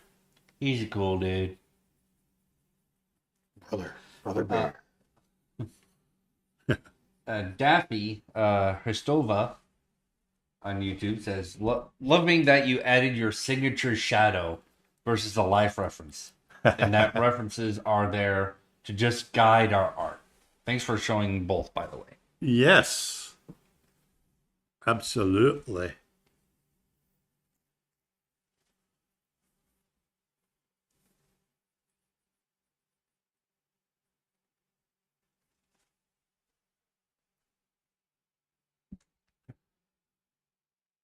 Primitives are definitely great to break down perspective. I think this guy knows his stuff. He's got a future in this business. Take a wild guess who said that. Can't remember. Proco. Proco. Hey, Proco. Hey, Proco, we miss you there, buddy.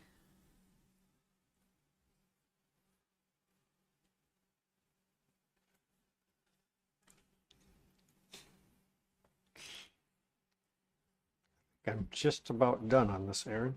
Oh, cool. Yeah, Proco's watching us through YouTube.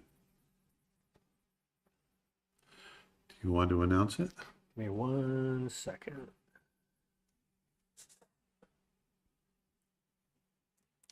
Just give me 1 second. Oh, One more second. That's what my granddaughter likes to say. Hey, Avalon, come here.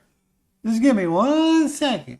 Okay, 1 second.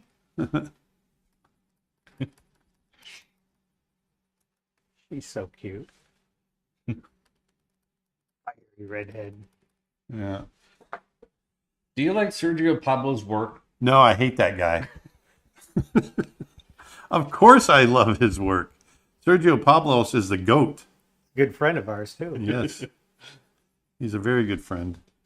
Proco just said, getting to see you work here on live stream is almost good enough to replace getting to see you in person. But we need to change that. Yes. We do. We do need to change that. All right, so let's build another brush. Let's create a new brush, you guys. Just to throw in some texture, just some random texture. So I got to create a new document right there. New. We're going to fill that in, fill the background in right there. I'm going to create a new layer. I want to create fur for the ages. Let's see here. Fur for the ages. For the ages. All right, so the ages. what we're gonna do here Oh, is I'm gonna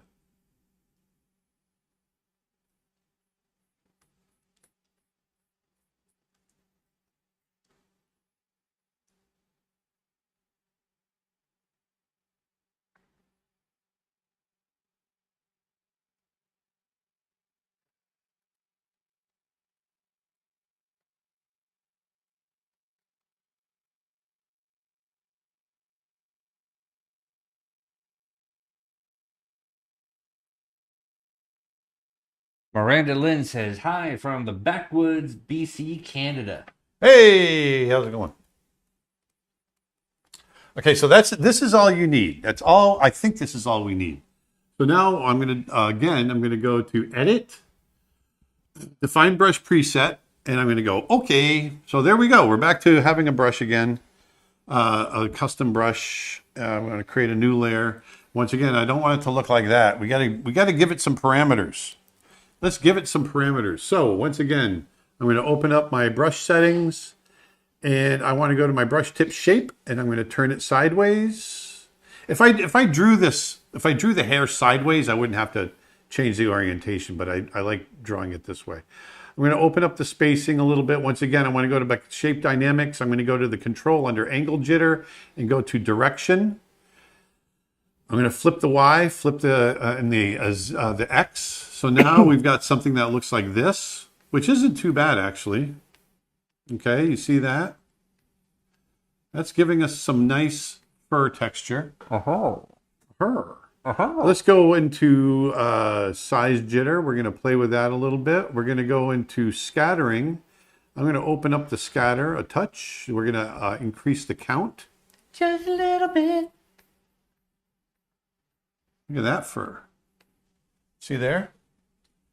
I think I want to do this. I want to flatten it a little bit. It's a little too squiggly. There's ways to control that. I can do this. I can pull this together. Oh, I want to do it the other way. I got to do it the other way.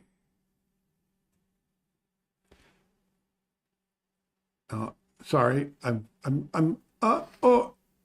roundness, jitter. There we go. Minimum diameter. No. Look at the brush projection. Woo! It throws it all over the place. So I thought I could stretch it. I'm doing something wrong here, but that's all right. What we've got this shape, which I like, which I like.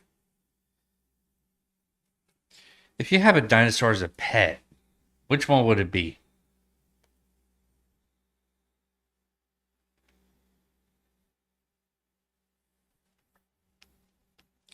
Triceratops. We already established this last week. Okay, so I've got some fur right there. I think that looks pretty good. So now what I want to do is I'm going to come over here and I want to go in here first before we, oh, I got to save that. Save it. Okay. What I want to do first is come in here and I'm going to jump on that layer, my shadow layer. Actually, I want to create a new one. I'm going to set that to multiply. And I want to create some darks. I've got that brush saved, so I don't have to worry about that right now. I'm going to come back and I'm just going to create some darks over the top of this because what I'm doing is I want the fur that I'm going to create to be light over dark. So I want to create a darker background, but I want the fur texture, the shadow areas to remain. So that's why I set it to multiply.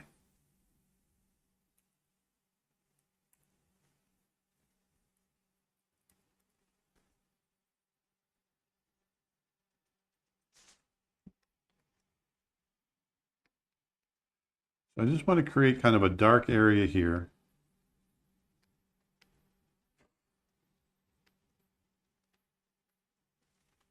There. Okay. So now what I'm going to do is I'm going to go back up on top. So I'm going to create a new layer on top because I want to have control of that.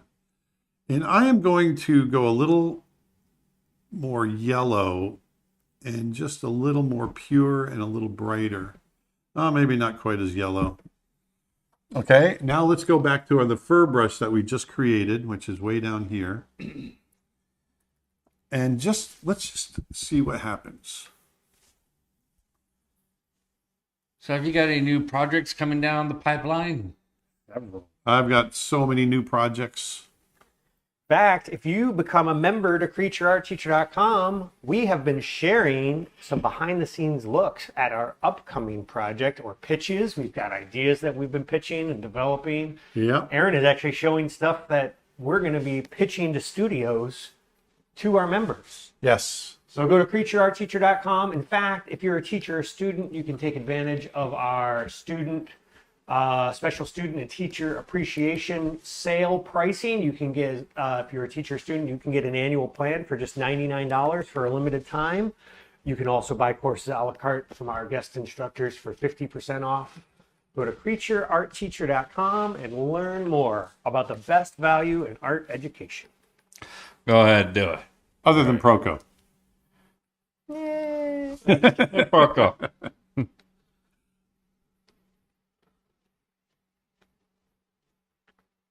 Kidding. Proco's site is awesome. He's got so much great content on there. Okay, so what I've done is I've laid down a base for this fur. Right there. And methinks. Yeah, I'm going to put it underneath. I'm going to put it here for now because I want to do a couple of layers. So here, if you look, it's very faint underneath the other ones. So now I'm going to put another one on top. I'm going to go on top here. I'm going to set this to overlay.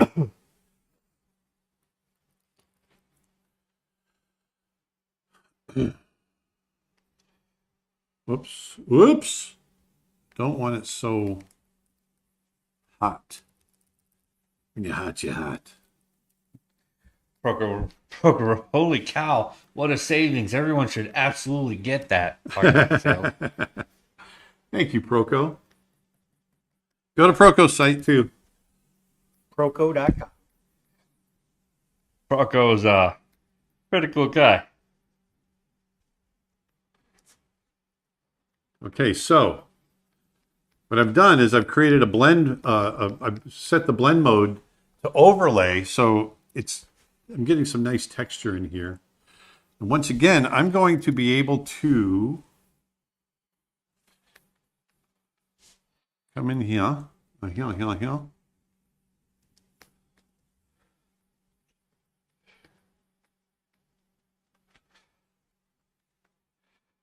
From Twitch, this makes the question: what brush are you using? Pointless. Just make your own. Just make your own. Exactly. That's my point.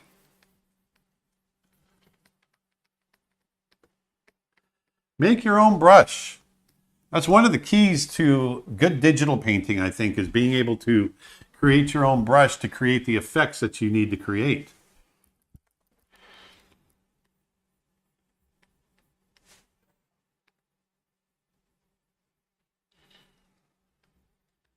So once again, this is just to lay down a texture. Now I'm going to put a lamp on top here. Patrick says, I'm going to say it. Every Proco X Aaron crossover is better than a movie or show crossover. Yeah, we're due for one. Go and Blaze at it again. Just when we thought we were out, they sucked us back in. People keep asking me if I'm back. We should totally do like a buddy cop art show. Did you hear that, Proco? Make it happen. We got to do a buddy cop show. I like that idea.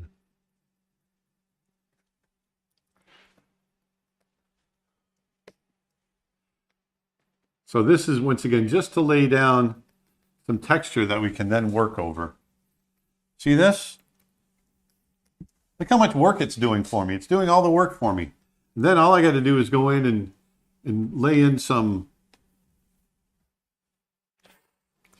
Proco says, yes, hand-drawn. please, I'm in.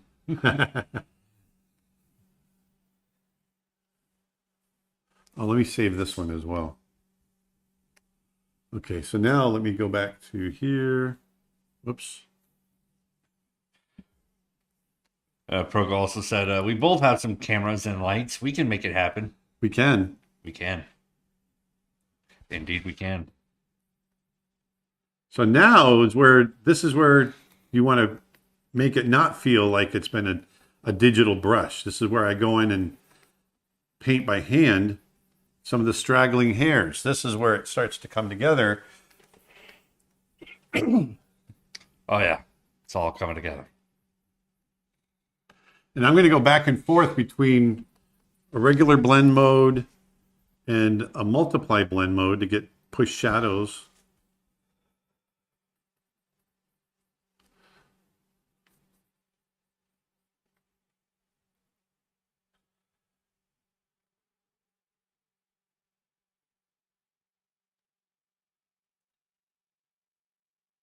So having a skill like this, I don't necessarily like to just sit down and do photoreal paintings. That's not my thing. But if you are a texture artist or you're a character artist and you want to come up with ways of creating realistic textures and fur and things like that to add to your stuff, or if you do like to do this sort of thing, then this is some methods and ways to do it. This works well, you know, if you want to photo bash along with creating the brushes as well, painting over the top. But it really needs to come down to you paint, you create the brush, but then you've got to go in so it doesn't feel like it's mechanical. You got to go in and paint over the top of it like I'm doing now to give it a more random kind of feel, I guess, more naturalistic looking.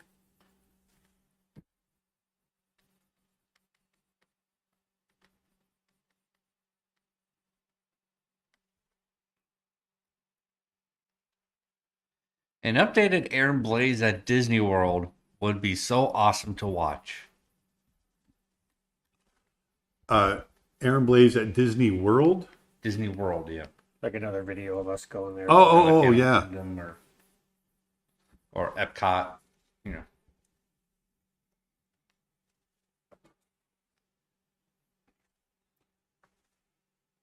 How you doing over there? Good. I gotta fix one thing. I just was doing one last Once over. One more thing? One more thing. Almost there. Sorry. No, it's all right. I just did zoom in. That was weird. We got a fun little thing we want to announce before we go off today. Sorry. Stall. No, it's all right. No rush. No pressure. Hurry up! Oh, here's a good question from Zero for you and Proco. Talking about the buddy cop thing. Who would be the rogue cop and who would be the following the book? Well, I'm the old guy. Yeah, that's right. That's what in my head. That you were the I'm getting too old for this. Yeah. You know. And I'm the Danny Glover. so I think that means Proko's the young rogue.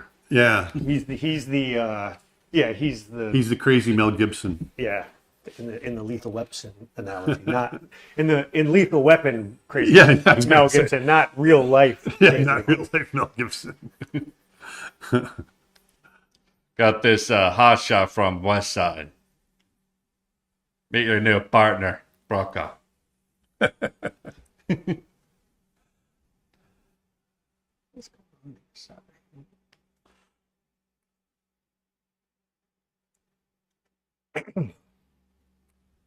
Now the question is, I'm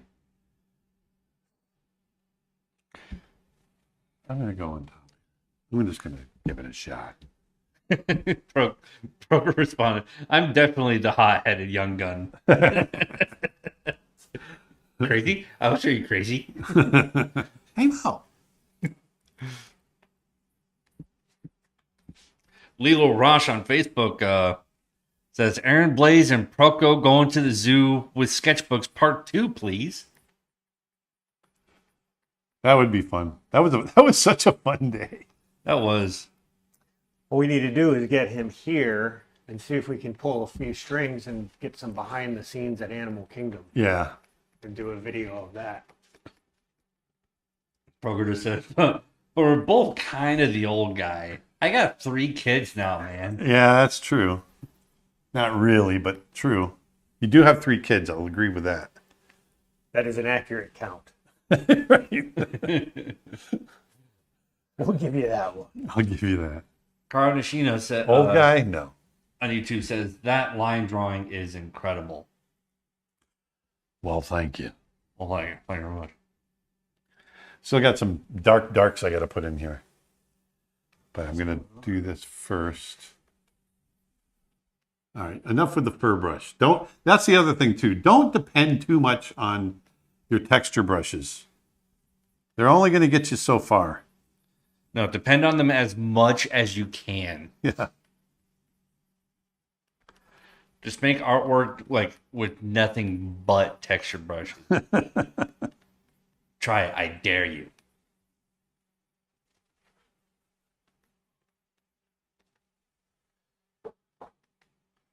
So what I want to do is I want to have dark behind the light area of the lion and light behind the dark area and kind of get this juxtaposing thing going on. So what I'm doing here, I'm going to try something. Let me show you something.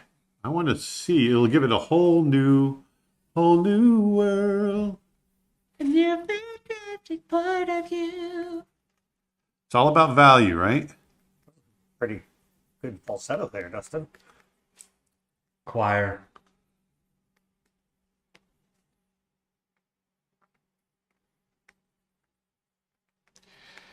Gabriel Curry says, man, Mr. Blaze is the GOAT.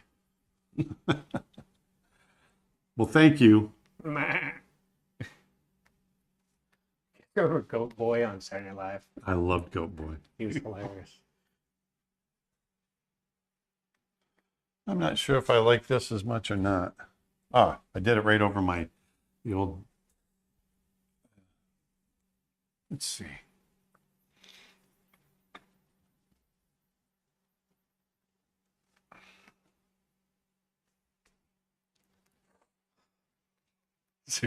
Zero connection. That suggestion for a title for the buddy cop thing: Lethal Artist 5 Family Badge. I like it.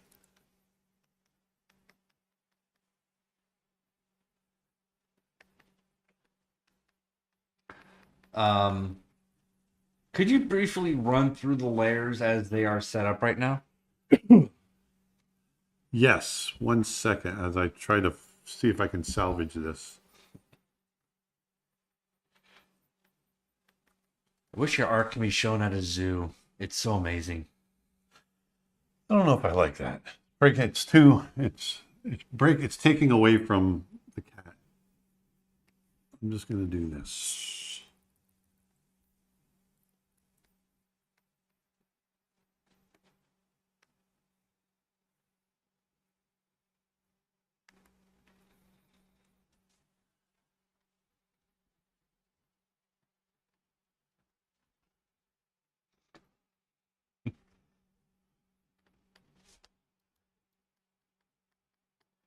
What size and resolution are you working with today? Asks Amy. Something down here looks good. I am working at 18 by 24 inches at 300 DPI, so it's a pretty big file. Pretty big. Here's the layers. I've got a whole bunch of clipping mask layers over the. So there's the original silhouette, and then I added variations in the color, and then I added the fur texture on the face. Then we added shadows to start giving the face a little bit of modeling. And then there is a little area there that I started. I don't know why I didn't continue that, but there's an area there. I was giving it some lighter color. This is fur texture right here that is set to overlay. Then more shadow right there. And then more shadow again right there. And then another texture layer set to overlay over the top of all of that right there. And what I'm going to do now is I'm going to create yet another layer over that. And I'm going to set it to multiply because I want to create more shadows. More shadow. More shadow. More shadow.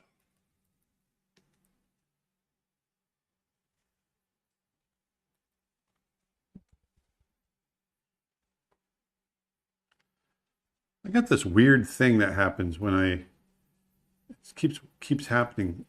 I lose my brush. If I use my mouse, it comes back, but it's connected to my stylus. I lose the brush icon. See that? It's gone now. What'd you do? Oh, you're on. Oh.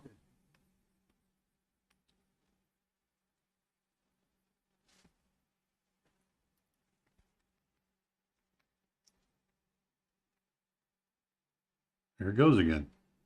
Weird. See it somewhere.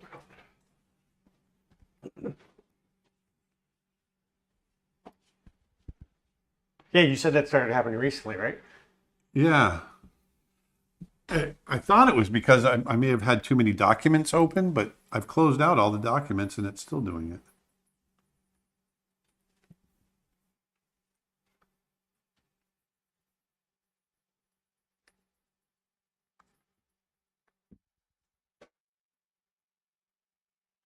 Okay, so I'm going in right now and just I'm painting in the shadow areas, the negative spaces. Actually, I'm going to put that up on top because I want it to cover up some of the texture that I've painted as well.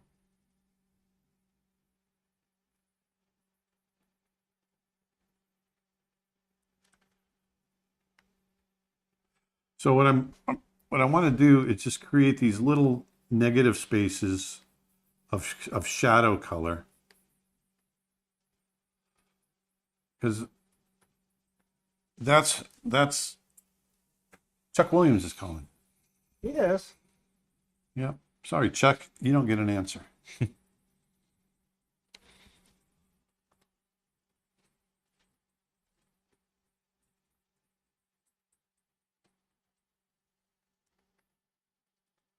So I've got this set to multiply on the blend mode so I can see through it. But it's a great way to create shadow.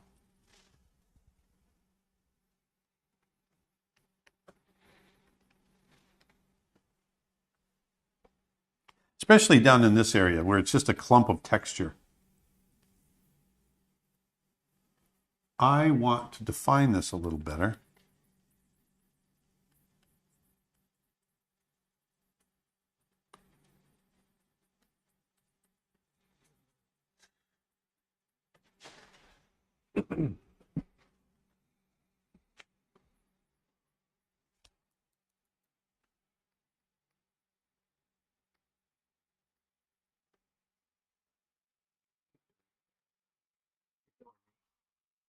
It happens when you go on that for some reason. Oh, really? Yeah. Go back on it again. Yeah, just went away again. I know what it is. What is it? It's the same thing that Chuck was talking about how this will do the continuity where you can drag files to the top. So when Oh. I'm touching this, Yeah, that's what it we is. can turn that off. Oh, okay. That's what. No, you go ahead if you. Yeah. It'll only take a second. I just, Okay. Sorry. What's going on? We just figured out Nick is on the laptop, which is connected to this. Yeah. So when he goes onto the laptop while I'm drawing, I lose my brush icon. Oh, Because it's moving the mouse over here because it does like a wireless. like It automatically, yeah. There's a new thing with Apple where it'll automatically mirror, or not mirror, but yeah. It But lets you drag stuff across and like you just move the mouse from one to the other. yeah. In fact, I think I just moved it over there. I didn't mean to. Yeah. I take Okay. it back. Well, I'm gonna draw. Yeah, sorry. I was gonna try to get the video into OBS. Oh, So I gotcha. could just run it, but I guess you could just run it from your desktop. Yeah. You want to do it from? We can go to just me, and Go then to we just can you pull for it a up. second. Yeah. Can we go to just me, Dustin? go to the face cam? Yes. We got a fun announcement. You pull up OBS just so I can see the web page. I have Oh. to do that. I gotta. That's fine. I gotta move Go ahead. Oh, BS. There we go. Oh, All right, so I got to go on here. yes. While you do Where that, am I pulling that up? Isn't that in Dropbox? In the Am I pulling it up on our site? No. Just run the actual video. It should be in the Dropbox folder. The boot camp Boop, boop, boop, boop. animation. Here. Yes. It's Which the one is it? The one that says Final Cut. That one there. This one? Yeah, you might have to pull it down. Might not be down yet. Don't run it yet. We'll go full screen here in just a second. All right. So, we've got a special announcement, everybody. Do you want to set this up? Yeah, so, we've been talking a long time about wanting to do more things in person. And you guys have been asking about us doing more things in person, starting with critiques and more in-person classes and that sort of thing. And we've been wanting to do that as well. We really enjoy when we do our retreats and things like that. And so we bit the bullet recently and really invested. And we went out and bought 30 computers, 30 Wacom's, and we got software to fill them all in. And we want to do more boot camps with you guys. And so we've got one coming up in August, and I want to go ahead and play that for you. Is that a good enough setup? Perfect. All right, there we go, and there you go. If you've ever dreamed of learning animation but didn't know where to start, this is the perfect opportunity for you. I am so excited about this. I'm inviting you to join me for a special in-person experience, the Beginners 2D Animation Boot Camp. This is a 4-day hands-on workshop where I'm going to teach you the fundamentals of hand-drawn animation, from your very first bouncing ball to exploring the beginnings of character animation. You don't need any prior experience, just a love for drawing and curiosity to learn. Now, I'm going to walk you through the 12 principles of animation, help you understand timing and movement, and show you how to bring your drawings to life, frame by frame. Each student will have their own Wacom tablet connected to an Apple Mac Mini running TV Paint, the very same software I use in my own professional workflow. We'll be providing breakfast and lunch each day, and your hotel stay is included. So all you need to do is show up and focus on your art. And speaking of the hotel, it's located right in the heart of Orlando's attraction corridor. That means you're just minutes away from world-famous theme parks, dining, and entertainment if you want to extend your stay or bring family along for the trip. Now, throughout the weekend, I'll be right there with you offering guidance, live demos, answering questions, and helping you gain real confidence as you take your first steps into the world of animation. Then, on the final evening, we're all going to come together for a celebratory dinner and special screening where we'll share all the work created during the weekend. I'll be handing out certificates of completion, and we're going to raise a glass to everything that you've learned and accomplished. So if you've always wanted to try animation or reignite that creative spark, come join me. Let's create something special. Head on over to creatureartteacher.com/bootcamp for all the details. I can't wait to see you there. Thanks. There you go. There it is. everybody. Our very first animation boot camp, complete with all the equipment, everything you need. All you got to do is show up. Like we said, we got the hotels. It's all part of the fee. Breakfast and lunch is all part of the fee. We'll have a big banquet dinner at the end of it. We're going to have a great time. And like I said, it's the introduction, because I've had a few people ask me, are we going to do more intermediate, more advanced boot camps down the road? Yes, we will. This first one, I want people that have never been exposed to animation, or if you're just getting started and don't know where to go, I want this to be an option for you. So we're going to start Or if out. you just want to freshen up. Or if you just want to freshen up, exactly. So I'm going to take you, like I said in there, from learning a bouncing ball and the fundamentals of animation in that way, all the way through very basic character animation, change of emotion, that sort of thing. So, and we're going to do that over 4 days. It's going to be a blast. I'm really excited. Every time we've done these boot camps, whether we've done it in Manchester, England, we did it here a couple of years ago. We had a hurricane chase us off, but we still managed to have a good time. Every time we've done it, we've ended up with a really wonderful bond of people, and I want to continue that. So we're hoping to do this several times throughout the year, but this will be our first one starting in August 7th through 11th. 7th through 11th. So I'm really excited about it, and it's 30 people. It's open to 30 people. And that's it. The last several times we've done this, they have sold out in under 48 hours. So our workshops in England, our workshops in Sarasota, if you've been a part of any of those, you know how great they are. And this is going to be one just like those, except focused on animation. And we're supplying the hardware, we're supplying the software. All you have to do is get there. Breakfast and lunch provided every day. We're going to do some celebratory dinners along the way. So creatureartteacher.com/bootcamp. There you go. I'm super excited. So go on over and check it out. Meanwhile, I'm going to keep drawing. By the way, on that boot camp, if you are a member, you get an instant $200 off. If you're an annual or lifetime member.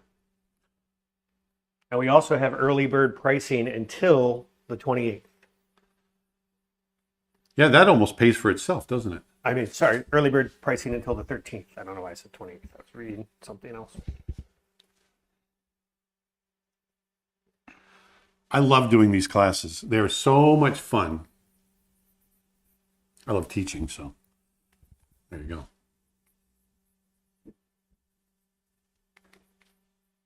People are saying, wow, considering accommodation is included, that's a great deal.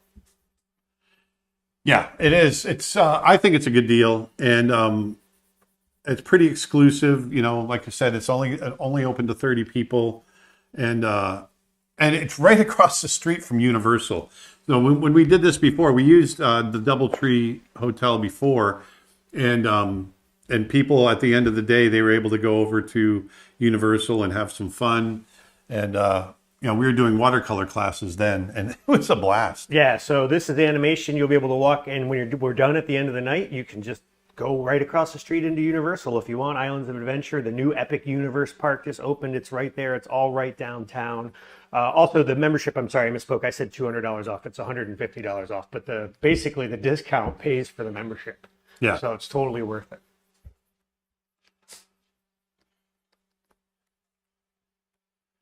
Help us pay off the computers. Computer. Computer.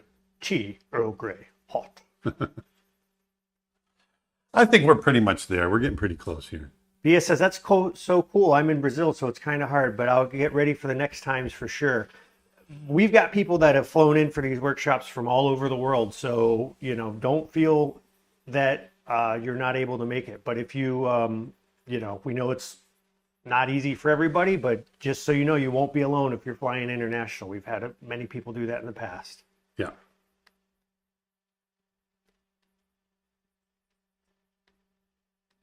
So you guys are the first to hear about it. This is Yep. this We is our just announced that on the live stream. yeah. Ahead. We've been talking about it for a while, but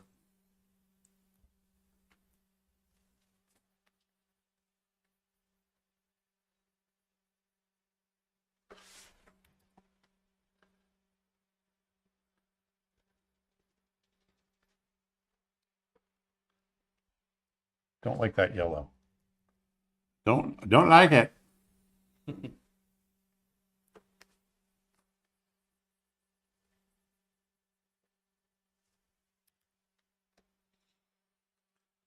So you see how coming in here and just doing a little bit of painting of hair and fur over the top of the texture kind of pulls it all together.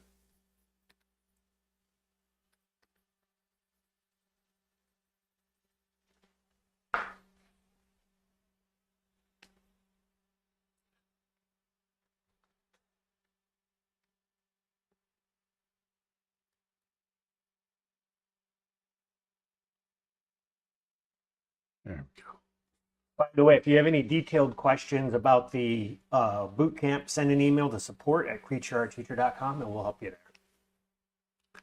One thing I forgot, You forgot one more thing? the whiskers. One more thing.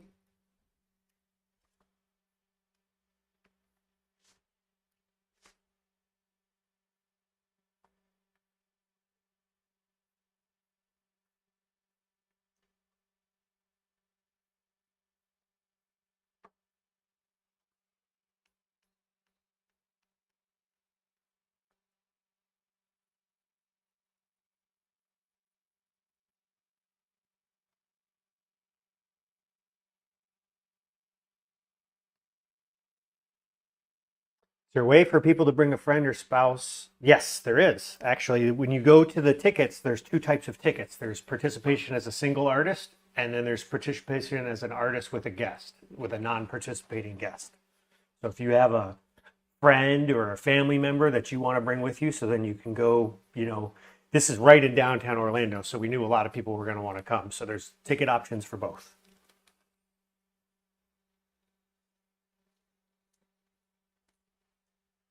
Nick has thought of it all.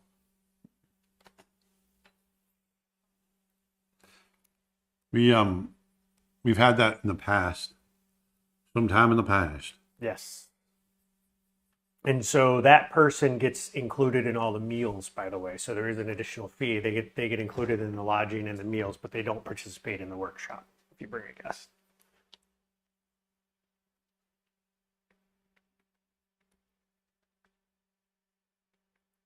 But in the past, we're going to do some behind the scenes stuff of our upcoming projects. We're going to have movie night. We're going to, Yeah, it's going to be a lot of fun. I want you to be inspired to animate when you leave.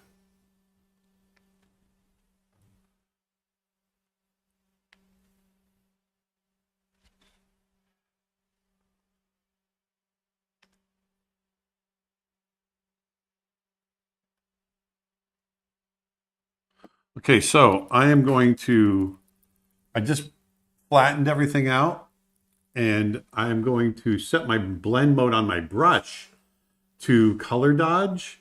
I'm going to knock the percentage way down to like 12%. And I'm just going to and I grabbed a really bright kind of yellow orange, and I'm just going to brush over the top of this. Oops, there we go. I've got an airbrush setting on here. And you're going to see how it's going to brighten up. Oh, sure, you blend.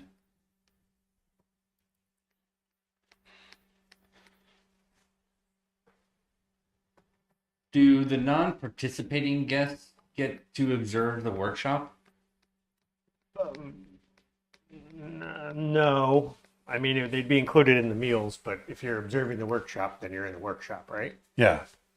But if we do other stuff like dinners and, that's normally how we do that. So if we did do those sorts of things, absolutely. And actually, I guess I'd have to think about that. How did we do it at the watercolor stuff? They just kind of bopped around, right? Yeah.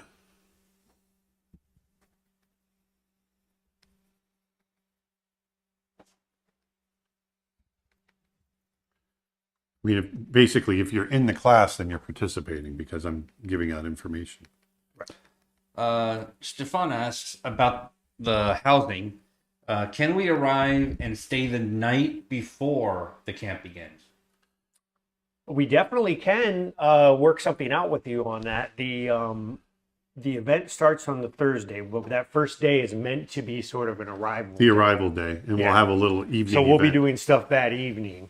And then the stuff starts in earnest Friday, Saturday, and Sunday. That's kind of how it all works. And then there'll be additional stuff on the Monday before everybody leaves, kind of a goodbye breakfast and all that. Because we know people arrive from when we've done these in the past, depending on where you're coming from, people's flights tend to be different, all sorts of stuff. So, but yes, you can potentially arrive a day early. Send an email to support@creature.com with those sorts of questions. But that's not the accommodation for that would be extra. Exactly. That's what I mean. Yeah. Just to be sure, and just make sure they understood that. So I'm just going through now and adding little texture with my smudge tool, softening areas.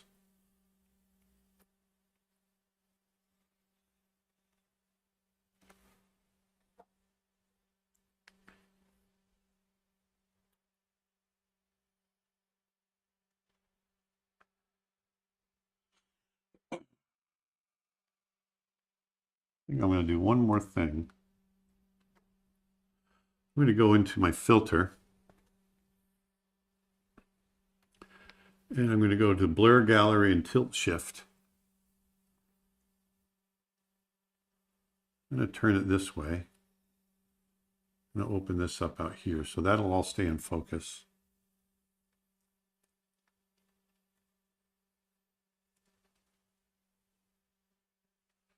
And I'm going to push this to there.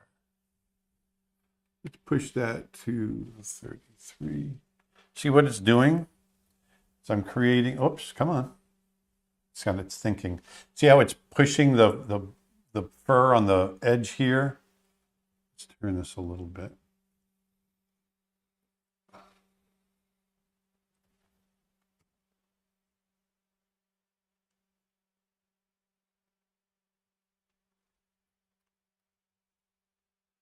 Oh, it's really having to think hard.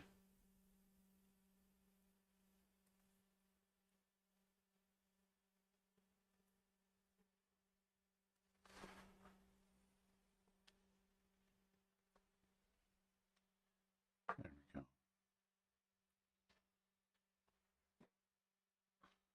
It's thinking hard. I'm going to go ahead and hit return.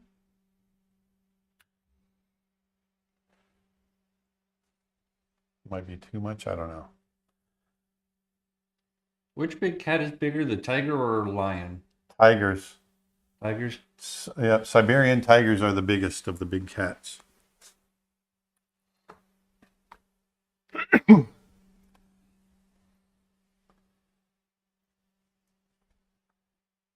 There we go. And let's give it a little texture. I want to give it a little grunge, a little grunge.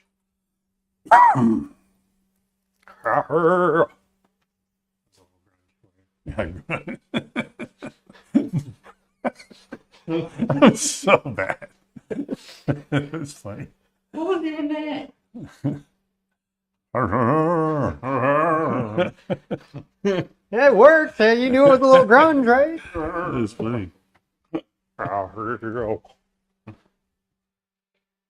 So I put a grunge texture on top. Whoops. Z. Whoops. Right there. Come on. What are you doing? There. What are you doing? Multiply. Why is it doing this? There we go. Layer. It keeps going to color burn for some reason. All right, so now I'm going to go to edit, free transform, and I'm going to blow this up. This is what we're going to do. Blow it up, blow it up. I like grunge. So I'm going to hit return. And I like a lot of 90s music, but I am drawn to grunge. I'm going to pull this back. So you can see I've got some grunge texture in the background. So now what I want to do is I'm going to grab my eraser. I'm going to get the airbrush setting on the eraser. And I'm just going to erase back.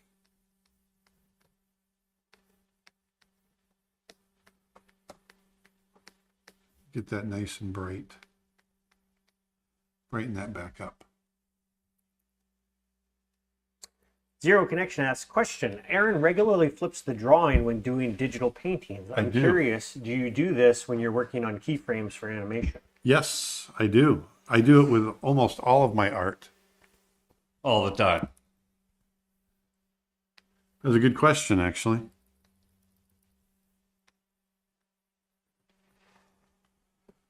Oh, I gotta go to normal and set that back there. There we go.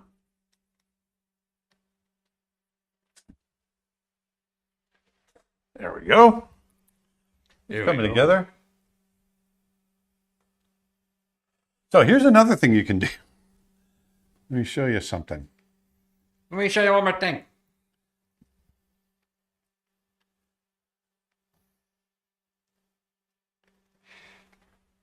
Do you look into the mirror when painting on canvas? Yes. Which is the same as flopping the image, right?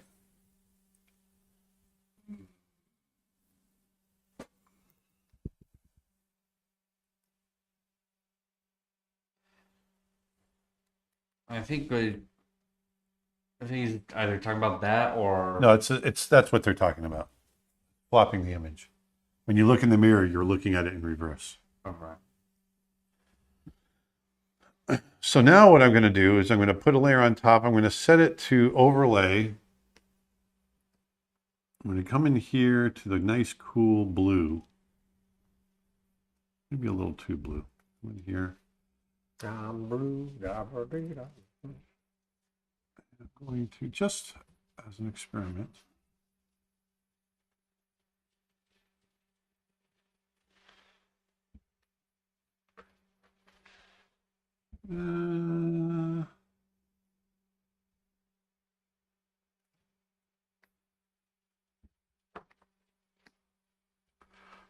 what I'm doing is I'm cooling it off.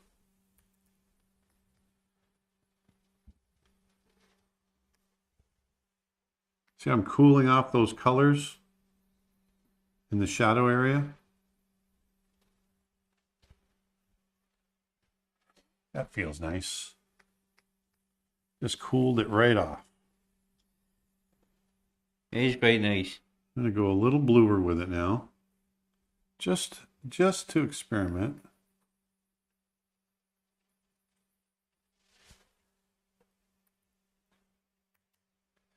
I like that. So it's a little strong, but I'm going to roll with it.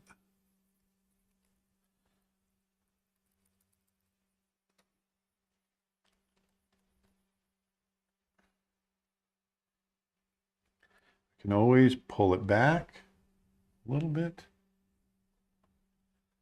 There. There we go. Now I just got to sign it. That was fun, you guys. Fun, Yeah, that was fun, a lot of fun. fun. That came out great.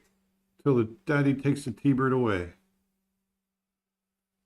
So if you want to learn more about digital painting, animation, storyboarding, head on over to creatureartteacher.com. We've got a great sale going on for Teacher Appreciation Week. If you're a student or teacher, you can get a membership, an annual plan for just $99. We've got tons of courses from our guest instructors for 50% off. And right now, today, we just opened our animation bootcamp sales. We don't have a slide for that, but go to creatureartteacher.com/bootcamp. Be one of the 30 people to join us for our very first in-person 4-day animation workshop.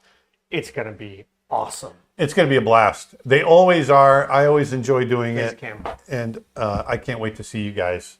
So I hope you guys enjoyed today. This was a lot of fun. I hope you learned something how to make your own texture brush. Let that texture brush lay in some of the work. You know, it lays in like 60% of the work for you. Then you just got to go and work right over the top of it. So that was fun. Let me zoom in pan for you. So there you go. That's kind of cool, huh? And think about temperature too. You know, it's not just value and color, it's value, color, and temperature. Value, hue, and temperature. So, you know, here I cooled off those shadows using that overlay, and it really accentuates the light, because now the light area, I've kept warm, hot colors, and then when you go into the shadow, those areas get cooler, and it gives her a better sense of light. So there you go. I hope you guys enjoyed today. And if you can't find what we've got, if you can't find what you're looking for on our site, go on over to Proco. He's probably got it. So, and yeah, we got to do something with Proco. So I hope you guys enjoyed it. Like I said, we'll be back again next Friday. Go on out there, have a great week, put some beauty back into the world, and I'll talk to you next week. We'll see you next time, everybody. Bye-bye. Bye-bye.